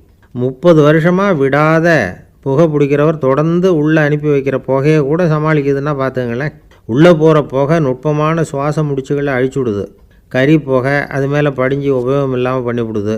ஆனாலும் தேவைக்கு அதிகமாக 8 மடங்கு கூடுதலாக சுவாச முடிச்சுகள் நம்ம உடம்புக்குள்ளே இருக்கிறதுனால சமாளிக்க முடியுது. சமாளிக்க முடியலன்னா சில சமயம் மூச்சு திணறும். அதை ஒரு எச்சரிக்கையாக எடுத்துக்கிட்டு புகை பிடிக்கிற பழக்கத்தை விட்டுடணும். அதுதான் நல்லது. ஆனால் அப்படி யார் விடுறது? இணை பிரியாத 2 நண்பர்கள் இருந்தாங்களாம். 2 பேரும் விடாமல் சிகரெட்டு குடிக்கிறவங்க. அதில் ஒருத்தன் செத்து போட்டான். இன்னொருத்தன் அதுக்கப்புறம் 2 சிகரெட்டாக குடிக்க ஆரம்பித்தானான். ஏன் இப்படி பண்ணுறேன்னு கேட்டிருக்காங்க. நான் 1 சிகரெட்டு தான் குடிக்கிறேன், செத்து போன என்னுடைய ஃப்ரெண்டு இருக்கானே செத்து போனவன், அவனுக்காக இன்னொரு சிகரெட்டு குடிக்கிறேன் அப்படின்னு நானா. இது ரொம்ப ஆபத்து, விட்டுடு அப்படின்னு சொல்லியிருக்காங்க. சரின்னு ஒத்துக்கிட்டான். ஆனால் அதுக்கப்புறமும் 1 சிகரெட் வீதமாக குடிச்சிக்கிட்டே இருந்தான். சிகரெட்டு பழக்கத்தை நீ இன்னும் விடலையான்னு கேட்டாங்களாம். அந்த பழக்கத்தை நான் எப்போவோ விட்டுட்டேன், இப்போ நான் குடிக்கிறது என் ஃப்ரெண்டுக்காக அப்படின்னு நானா. இவங்கெல்லாம் எப்படி திருந்துறது? என்னை விட யோக்கியம் இந்த உலகத்தில் வேறு யாரும் இல்லை சார் அப்படின்னார் ஒருத்தர். அவரை விட அயோக்கியன் வேறு யாரும் இருக்க முடியாதுங்கிற முடிவுக்கு கேட்டவங்க வந்துட்டாங்களாம். மனுஷனுக்கு இருக்கிற ஒரு மிகப்பெரிய குறையே தன்கிட்ட இருக்கிற குறை அவனுக்கு தெரியாமல் போகிறது தான். ஆனால் அடுத்தவங்ககிட்ட இருக்கிற குறை அவனுக்கு தெளிவாக தெரிஞ்சிடும். ஒரு ஒட்டகம் ஒரு கொக்கை பார்த்து ஒரு கேள்வி கேட்டுதான். என்ன கேள்வி தெரியுமா? உன் கழுத்து ஏன் இப்படி வளைஞ்சி போயிருக்குது அப்படின்னு கேட்டிருக்கு. இதுக்கு உடம்பே வளைச்சல். இது போய் கொக்கை கிண்டல் பண்ணுது. இன்றைக்கி மனித சுபாவமும் கிட்டத்தட்ட இப்படி தான் இருக்குது. இந்த உலகத்தில் குறையில்லாத மனிதர்கள் யாரும் கிடையாது, நாம் உள்பட அப்படிங்கிறத முதல்ல நாம் நல்லா புரிஞ்சுக்கணும். ஒரு ஊரில் ஒரு விற்பனை நிலையம் இருந்தது. செல்ல பிராணிகளை விற்பனை செய்கிற நிலையம் அது. நாய், கிளி, பூனை இப்படி நிறைய வச்சு விற்பனை பண்ணிகிட்டு இருக்கிறாங்க. நாய்க்குட்டி விற்பனை செய்கிற பகுதியில் ஒரு சிறுவன் நின்றுக்கிட்டு இருந்தான். விற்பனை செய்கிற ஆளுக்கிட்ட விலை கேட்டுக்கிட்டு இருந்தான். அதோ இருக்குதே அந்த நாய்க்குட்டி என்ன விலை அப்படின்னு கேட்டானா. 1000 ரூபா அப்படின்னாரான். சரி அது வேணாம், இது என்ன விலைன்றிருக்கான். 500 ரூபா அப்படின்னாரான். இந்த சின்ன பையன் கையில் வச்சுருந்தது வெறும் 50 ரூபா தான். அதனால் இதை விட குறைச்சலாக கிடைக்குமான்னு பார்த்துருக்கான். அந்த கடையில் ஒரு மூலையில் சரியாக கவனிக்கப்படாமல் ஒரு நாய்க்குட்டி படுத்து கிடந்தது. பாவமாக கத்திக்கிட்டு இருந்தது. அதை பார்த்ததுமே இவனுக்கு அது ரொம்ப பிடிச்சி போச்சு. உடனே அந்த கடைக்காரரை பார்த்து, அதுவும் அந்த மூலையில் படுத்து கிடக்குதே அந்த நாய்க்குட்டி என்ன விலை அப்படின்னு கேட்டிருக்கான். தம்பி, அது ஒரு கால் ஊனம், அதனால் அது உன்னோட குதித்து விளையாடவோ ஓடுறதோ அதால் முடியாத காரியம் அப்படின்ட்டுருக்கார் அவர். அது தெரிஞ்சு தாங்க கேட்குறேன், அதோட விலை என்ன அதை மட்டும் சொல்லுங்களேன் அப்படின்ட்டுருக்கான். தம்பி, இது வந்து கால் ஊனம் உள்ள ஒரு நாய். இதை போய் காசு கொடுத்து வாங்கிறதுக்கு யாராவது பிரியப்படுவாங்களா? இதை நான் உனக்கு இலவசமாகவே தர்றேன், எடுத்துகிட்டு போ அப்படின்னாரான். இதை கேட்டதும் அந்த சிறுவனுக்கு கோபம் வந்துட்டு தான். நீங்கள் ஒன்றும் சும்மா கொடுக்க வேணாம், இந்தாங்க 50 ரூபா, இதை வச்சுக்கிட்டு நாய்க்குட்டியை கொடுங்க அப்படின்ட்டுருக்கான். அவருக்கு ஒன்றும் புரியல, ஆச்சரியமாக இருந்தது. சரின்னு பணத்தை வாங்கிட்டு நாய்க்குட்டியை தூக்கி கொடுத்தார். அந்த சிறுவன் அந்த நாய்க்குட்டியை 2 கையாலையும் வாங்கினா, மார்போடு பிரியமாக சேர்த்து அணைச்சிக்கிட்டான். தெருவில் இறங்கி நடக்கிறான். அப்படி நடக்கும்பொழுது தான் பார்க்குறார், கடைக்காரர் வந்து ஆச்சரியமாக அவனை பார்க்குறார். அப்போ தான் அவருக்கு ஒரு விஷயம் புரியுது. அந்த சிறுவன் தெருவில் நாய்க்குட்டியை மார்போடு அணைச்சிக்கிட்டு விந்தி விந்தி நடந்து போய்கிட்டு இருக்கிறான். ஆமாம், அவனுக்கும் ஒரு கால் ஊனம். இந்த நாய்க்குட்டியை யாருமே வாங்க மாட்டாங்கன்னு நினச்சிக்கிட்டு இருந்தார். குறையுள்ள அதுக்கும் ஒரு எஜமானன் கிடச்சிட்டான். அதனால் ஊனம் ஒரு குறை இல்லை அப்படிங்கிற உண்மையை அந்த கடைக்காரர் புரிஞ்சுக்கிட்டாரான். நம்மால் ஒருத்தர் கொஞ்சம் வயசானவர், எழுந்திரிச்சு சரியாக நடக்க முடியாது, சாய்வு நாற்காலியிலேயே எப்பவும் உட்காந்துருப்பார். அவர் தனக்கு துணையாக ஒரு நாயை பக்கத்தில் வச்சுருந்தார். அதுவும் ரொம்ப வயசான ஒரு நாய், எழுந்திரிக்கவே சிரமப்படும், நடக்கவும் முடியாது. அவர் பக்கத்துலேயே இதுவும் சோர்ந்து போய் படுத்து கிடக்கும். அந்த பெரியவரை பார்க்க வந்த ஒருத்தர் கேட்டார், ஏங்க, ஒரு சின்ன பையனை உங்களுக்கு துணையாக வச்சுக்கப்படாதா? இந்த நாயை உங்களுக்கு பாதுகாப்பாக வச்சுருக்கிறீங்களே, உங்களுக்கு ஒரு ஆபத்துன்னா இது எப்படி உங்களுக்கு உதவ முடியும் அப்படின்னார். அப்போ அவர் சொன்னாராம், எனக்கு ஒரு ஆபத்துன்னா அந்த சமயத்தில் இந்த நாய் என்னை தனியாக விட்டுட்டு ஓடி போயிடாமல் இருக்கணும்ல, அதுக்காக தான் இதை நான் வச்சுருக்கிறேன் அப்படின்னாராம். நம்மளில் சில பேர் ரொம்ப தைரியமாக இருப்பாங்க. நாம் கூட சொல்கிறது உண்டு, அந்த ஆளுக்கிட்ட வர்றதுக்கு யமன் கூட பயப்படுவான் அப்படின்னு சொல்கிறது உண்டு. தைரியசாலிகளை நெருங்கிறதுக்கு யமன் பயப்படுவான் அப்படின்னு சொல்கிறது உண்மை தான், அது பொய் இல்லை. மன வலிமை இருக்குது பாருங்கள், அது மனுஷனை காப்பாற்றும். இது வந்து மருத்துவ ரீதியான உண்மை. உடல் கோளாறுகள் மன ஆரோக்கியத்தை பாதிக்கும். மன எழுச்சி, மன போராட்டம் இதெல்லாம் வந்து உடல் இயக்கத்தில் மாறுதலை உண்டாக்குது. சில வகையான நோய்களுக்கும் மனசுக்கும் இருக்கிற சம்பந்தம் என்னங்கிறத பற்றியெல்லாம் இப்போ ஆராய்ச்சி பண்ணுறாங்க. ஆஸ்மா, மூட்டு வலி, பெருங்குடல் அழற்சி, உயர் இரத்த அழுத்தம், சோரியாசிஸுங்கிற தோல் வியாதி, வயிற்று புண்ணு, இந்த தைராய்டு நச்சுத்தன்மை, இது மாதிரி நோய்களை உண்டாக்குறதுல மனசோட பங்கு என்னங்கிறத பற்றியெல்லாம் ஆய்வு பண்ணி பார்த்துருக்குறாங்க.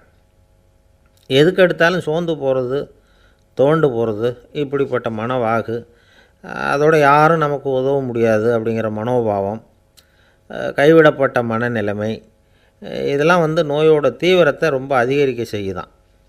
இவங்கெல்லாம் அந்த கைகால் வலிக்குது, உடம்பு அசதியாக இருக்குது, தூக்கம் வரல, முதுகு வலிக்குது, உடம்பில் வந்து உணர்ச்சி குறையுது, கை கால் விரல்லாம் மரத்து போகுது, இப்படி ஏதாவது சொல்லிக்கிட்டு டாக்டர்களை தேடி வந்துக்கிட்டு இருப்பாங்க.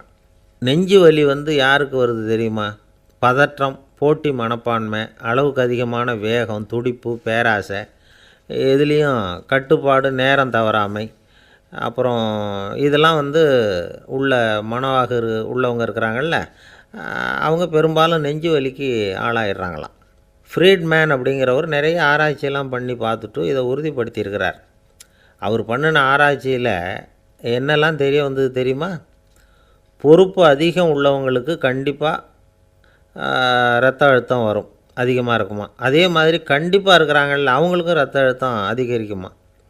இரத்த அழுத்தம் தனக்கு அதிகமாக இருக்குங்கிறத தெரிஞ்சுக்கிட்டவங்க தலைவலி, மயக்கம், இந்த தலை சுத்தல், அசதி, இது மாதிரியான உணர்வுகளை வந்து அவங்களுக்கு வந்துடும், அது மாதிரி உணர்வு.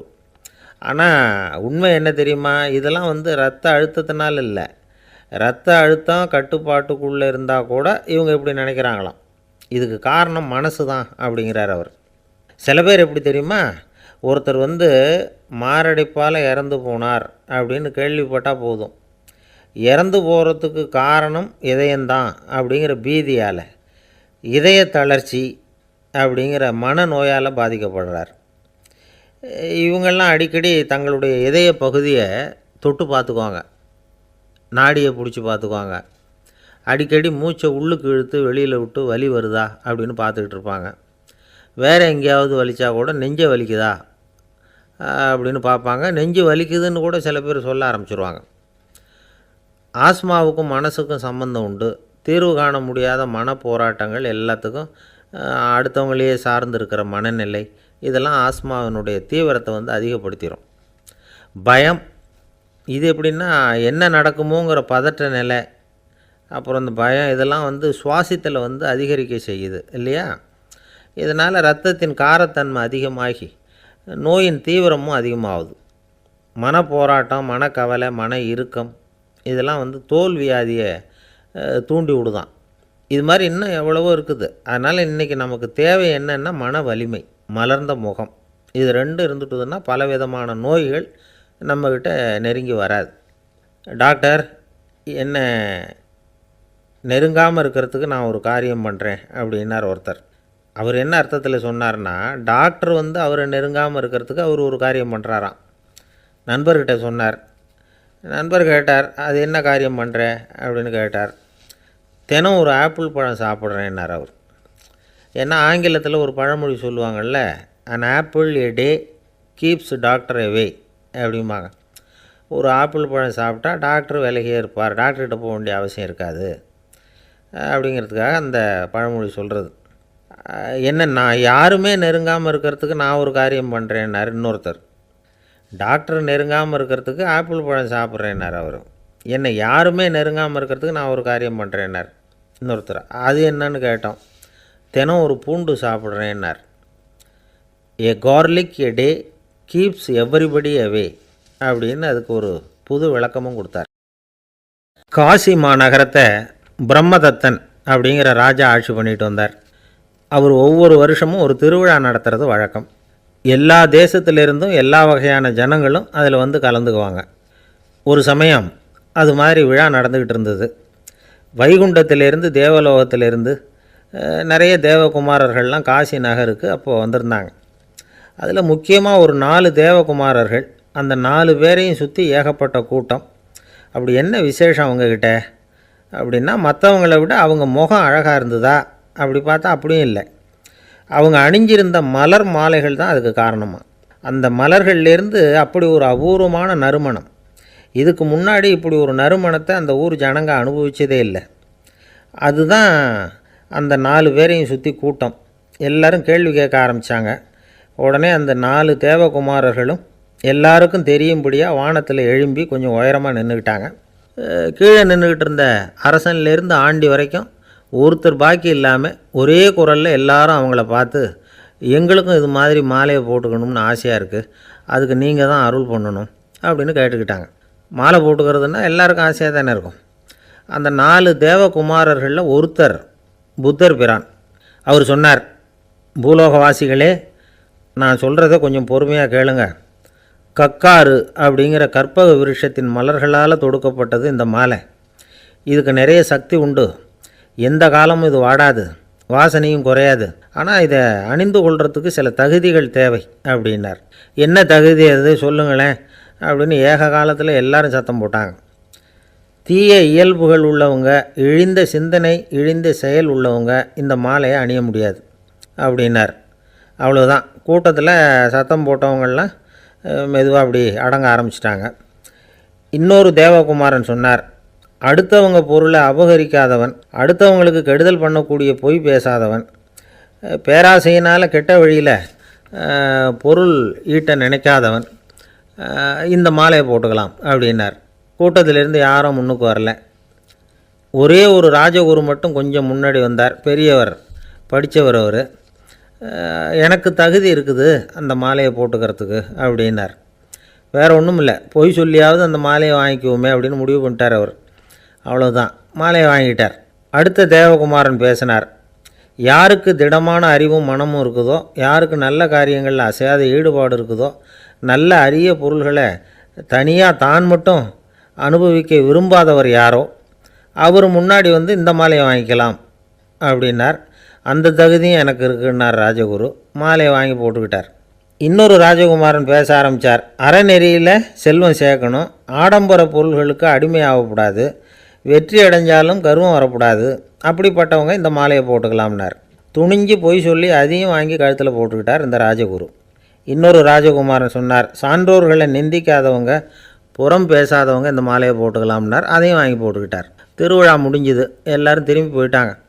மறுநாள் ராஜகுரு 4 மாலைகளையும் போட்டுக்கிட்டு ராஜசபைக்கு வரார். வந்தவர் ரொம்ப அவஸ்தையோடு வர்றார். மாலையெல்லாம் வாடி போயிட்டுது, வாசனை எதுவும் கிடையாது. அது மட்டும் இல்லை, அவருக்கு கடுமையான தலைவலி வேறு வந்துட்டுது. துடிச்சு போயிட்டார். மாலையை கழட்டவும் முடியல. ஜனங்கள்லாம் அவரை பார்த்து சிரிக்க ஆரம்பிச்சிட்டாங்க. என்னத்துக்கு ஆசைப்படணும், ஏன் இப்படி கஷ்டப்படணும் அப்படின்னு. ராஜா பார்த்தார். மறுபடியும் விழாவுக்கு ஏற்பாடு பண்ணினார். தேவகுமாரர்கள்லாம் வந்தாங்க. ராஜகுரு வந்தார். மக்கள் முன்னிலையில் அவங்க காலில் விழுந்தார், மன்னிப்பு கேட்டுக்கிட்டார். இந்த மாலையை போட்டுக்கிற தகுதி எனக்கு இல்லை. தகுதி இல்லாத ஒருத்தன் தகாத தகுதியை பொய் மூலம் பெறணும்னு ஆசைப்படுறாங்களே, அவங்களுக்கெல்லாம் என்னுடைய தண்டனை ஒரு எச்சரிக்கையாக இருக்கட்டும்னார். அதுக்கப்புறம் தேவகுமாரர்கள் அவர் கழுத்தில் இருக்கிற மாலையை கழட்டினாங்களாம். அந்த மாலைகளும் பழையபடி மனம் கொடுக்க ஆரம்பிச்சுட்டு தான். இதுலேருந்து நாம் தெரிஞ்சுக்க வேண்டியது என்னென்னா, நமக்கு தகுதி இல்லாத ஒரு கௌரவம் நம்மக்கிட்ட தானாக வந்தால் கூட அதை வந்து தவிர்த்து விடுறது தான் நல்லது. அதுதான் புத்திசாலித்தனம். ஒருத்தர் வந்தார். சார், எங்கள் இலக்கிய மன்ற விழாவுக்கு நீங்கள் வந்து தலைமை தாங்கணும்னார். உடனே இவர் சொன்னார், பேச்சாளர், சார், இலக்கியத்தை பற்றி பேசுகிற தகுதி எனக்கு இல்லையே அப்படின்னார். உடனே அவர் கூப்பிட வந்தவர் சொன்னார், அந்த தகுதி உங்களுக்கு இல்லைங்கிறது எங்களுக்கும் தெரியும் சார், அதனால தான் உங்களை தலைமை தாங்க கூப்பிட்றேன் அப்படின்னார். அது சரி, தலைமைன்னா அதுக்கு இவர் என்ன தான் அர்த்தம் பண்ணுறாருன்னு தெரியல. ஒரே ஒரு ஊரில் ஒரு ராஜா இருந்தார். அவர் பேரில் மக்களுக்கு ரொம்ப மரியாதை. அவ்வளவு நல்லா ஆட்சி புரிஞ்சிக்கிட்டு வந்தார். அவருக்கு வயசாகிட்டுது. அதனால் ஒரு நாள் அமைச்சரை கூப்பிட்டார்.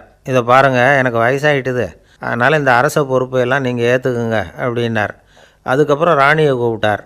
வா, நாம் இனிமேல் இங்கே இருக்க வேணாம், காட்டுக்கு போய் தவம் பண்ணலாம் அப்படின்னு கூப்பிட்டார். இந்த செய்தி மக்களுக்கு அறிவிக்கப்பட்டது. மக்கள் உடனே கூட்டம் கூட்டமாக அரண்மனைக்கு வர ஆரம்பிச்சிட்டாங்க. மன்னரை போய் பார்க்குறாங்க. அரசே, தாங்கள் வந்து எங்களுக்கு தந்தை மாதிரி, நீங்கள் காட்டுக்கு போயிட்டால் நாங்கள்லாம் இங்கே எப்படி இருக்க முடியும்? எங்களுக்கெல்லாம் எந்த துன்பமும் இல்லாமல் பார்த்துக்கிட்டு வர்றீங்க. இது மாதிரியான ஒரு அரசாட்சி இல்லைன்னா மக்கள் வந்து வாழ்ந்து என்ன பயன் அப்படின்னாங்க. இருந்தாலும் என்ன பண்ணுறது, வயசாயிட்ட காரணத்தினால இந்த முடிவுக்கு வர வேண்டியிருக்குது அப்படின்னாராம் ராஜா. அப்படின்னா நீங்கள் காட்டுக்கு போக வேணாம், நாங்கள் போகிறோம். நாங்கள் அங்கே போய் தவம் பண்ணுறோம், வழிபாடு பண்ணுறோம். கடவுள் வருவார், அவர்கிட்ட வரம் வாங்கிட்டு வந்துடுறோம் அப்படின்னாங்களாம். அப்படி சொல்லிவிட்டு உடனே எல்லோரும் காட்டுக்கு போனாங்க. நாட்டு மக்கள் எல்லாரும் ஒட்டு மொத்தமாக வந்து காட்டில் உட்காந்துக்கிட்டு தவம் பண்ணுறதை பார்த்தார் கடவுள். உடனே புறப்பட்டு வந்தார். எல்லோரும் இப்படி வந்து உட்காந்துருக்குறீங்களே, என்ன வேணும் உங்களுக்கு அப்படின்னு கேட்டார். உடனே மக்கள் எல்லாரும் ஒரு குரலில் சொன்னாங்க, சுவாமி, எங்கள் மன்னன் ரொம்ப நாளைக்கு நல்லபடியாக இருக்கணும். அவர் வந்து மகிழ்ச்சியாகவும் உடல் நலத்தோடும் இருந்தால் தான் நாங்கள் அமைதியாக வாழ முடியும் அப்படின்னாங்க. சரி, அதுக்கு என்ன செய்யணும் அப்படின்னார் ஆண்டவன். எங்கள் மன்னருக்கு இன்னும் ஒரு 100 வருஷம் ஆயுளை கொடுங்க அப்படின்னாங்க. அவ்வளவு தானே, சரி அப்படியே ஆகட்டும் அப்படின்னு சொல்லிவிட்டு ஆண்டவன் போயிட்டார். மக்கள் மகிழ்ச்சியோடு திரும்பி வந்தாங்க. மன்னா, கடவுள் வரம் கொடுத்துட்டார், நீங்கள் 100 வருஷம் வாழ போகிறீங்க அப்படின்னாங்க. இதை கேட்டதும் ராணி ராஜாவை வணங்கி, நான் தவம் செய்ய போகிறேன் அப்படின்னு புறப்பட்டாங்க. உடனே மக்கள் என்ன நினச்சாங்க தெரியுமா? ஐயோ, நாம் ராஜாவுக்கு மட்டும்தானே நீண்ட ஆயுள் வேணும்னு வரம் வாங்கினோம், ராணிக்கு வாங்கலையே, அதுதான் கோபத்தில் புறப்பட்டாங்க போல இருக்குது அப்படின்னு நினச்சி வருத்தப்பட்டாங்க. ஆனால் ராணி நினச்சது அது இல்லை. ராணி போய் தவம் பண்ணாங்க, கடவுள் காட்சி கொடுத்தார். இவங்க கேட்குறாங்க, சுவாமி, ராஜாவுக்கு மட்டும் 100 வருஷம் ஆயுள்னு வரம் கொடுத்துட்டீங்க, அப்படின்னா குடிமக்களும் 100 வருஷம் இருக்கணும். இப்படிப்பட்ட குடிமக்கள் இல்லைன்னா அப்படிப்பட்ட அரசன் இருந்து என்ன பிரயோஜனம் அப்படின்னாங்களாம். ஆண்டவன் பார்த்தார். சரி, அவங்களும் 100 வருஷம் வாழ்வாங்க, அது மட்டும் இல்லை, நீயும் 100 ஆண்டு காலம் வாழ வரமளிக்கிறேன் அப்படின்னு சொல்லிவிட்டு மறைஞ்சிட்டார். இதில் ஆண்டவன் வர்றதும் மறையிறதும் முக்கியமில்லை. இதில் கவனிக்க வேண்டியது ஆள்கிறவனின் விசால மனம், குடிமக்களின் விசால மனம், ஆள்கிறவன் மனைவியினுடைய விசாலமானம். இப்படி ஒரு நாடு இருந்துட்டுதுன்னா எப்படி இருக்கும் வாழ்க்கையை நினச்சி பாருங்கள். அதனால தான் பெரியவங்கள்லாம் சொல்கிறாங்க, இதய வாசல் திறந்தே இருக்கணும், இதயத்தின் கதவுகளை மூடாதீங்க அப்படின்னு சொல்லுவாங்க. என்கிட்ட ஒருத்தர் சொன்னார், என்னுடைய இதய வாசல் எப்பவும் திறந்தே தான் இருக்குதுன்னார். எதனால் அப்படி சொல்கிறீங்க அப்படின்னு கேட்டோம். டாக்டரே சொல்லிவிட்டார், என்னுடைய இதயத்தில் ஒரு ஓட்டை இருக்குது அப்படின்னு, வால்வு சரியில்லையா அப்படிங்கிறார்.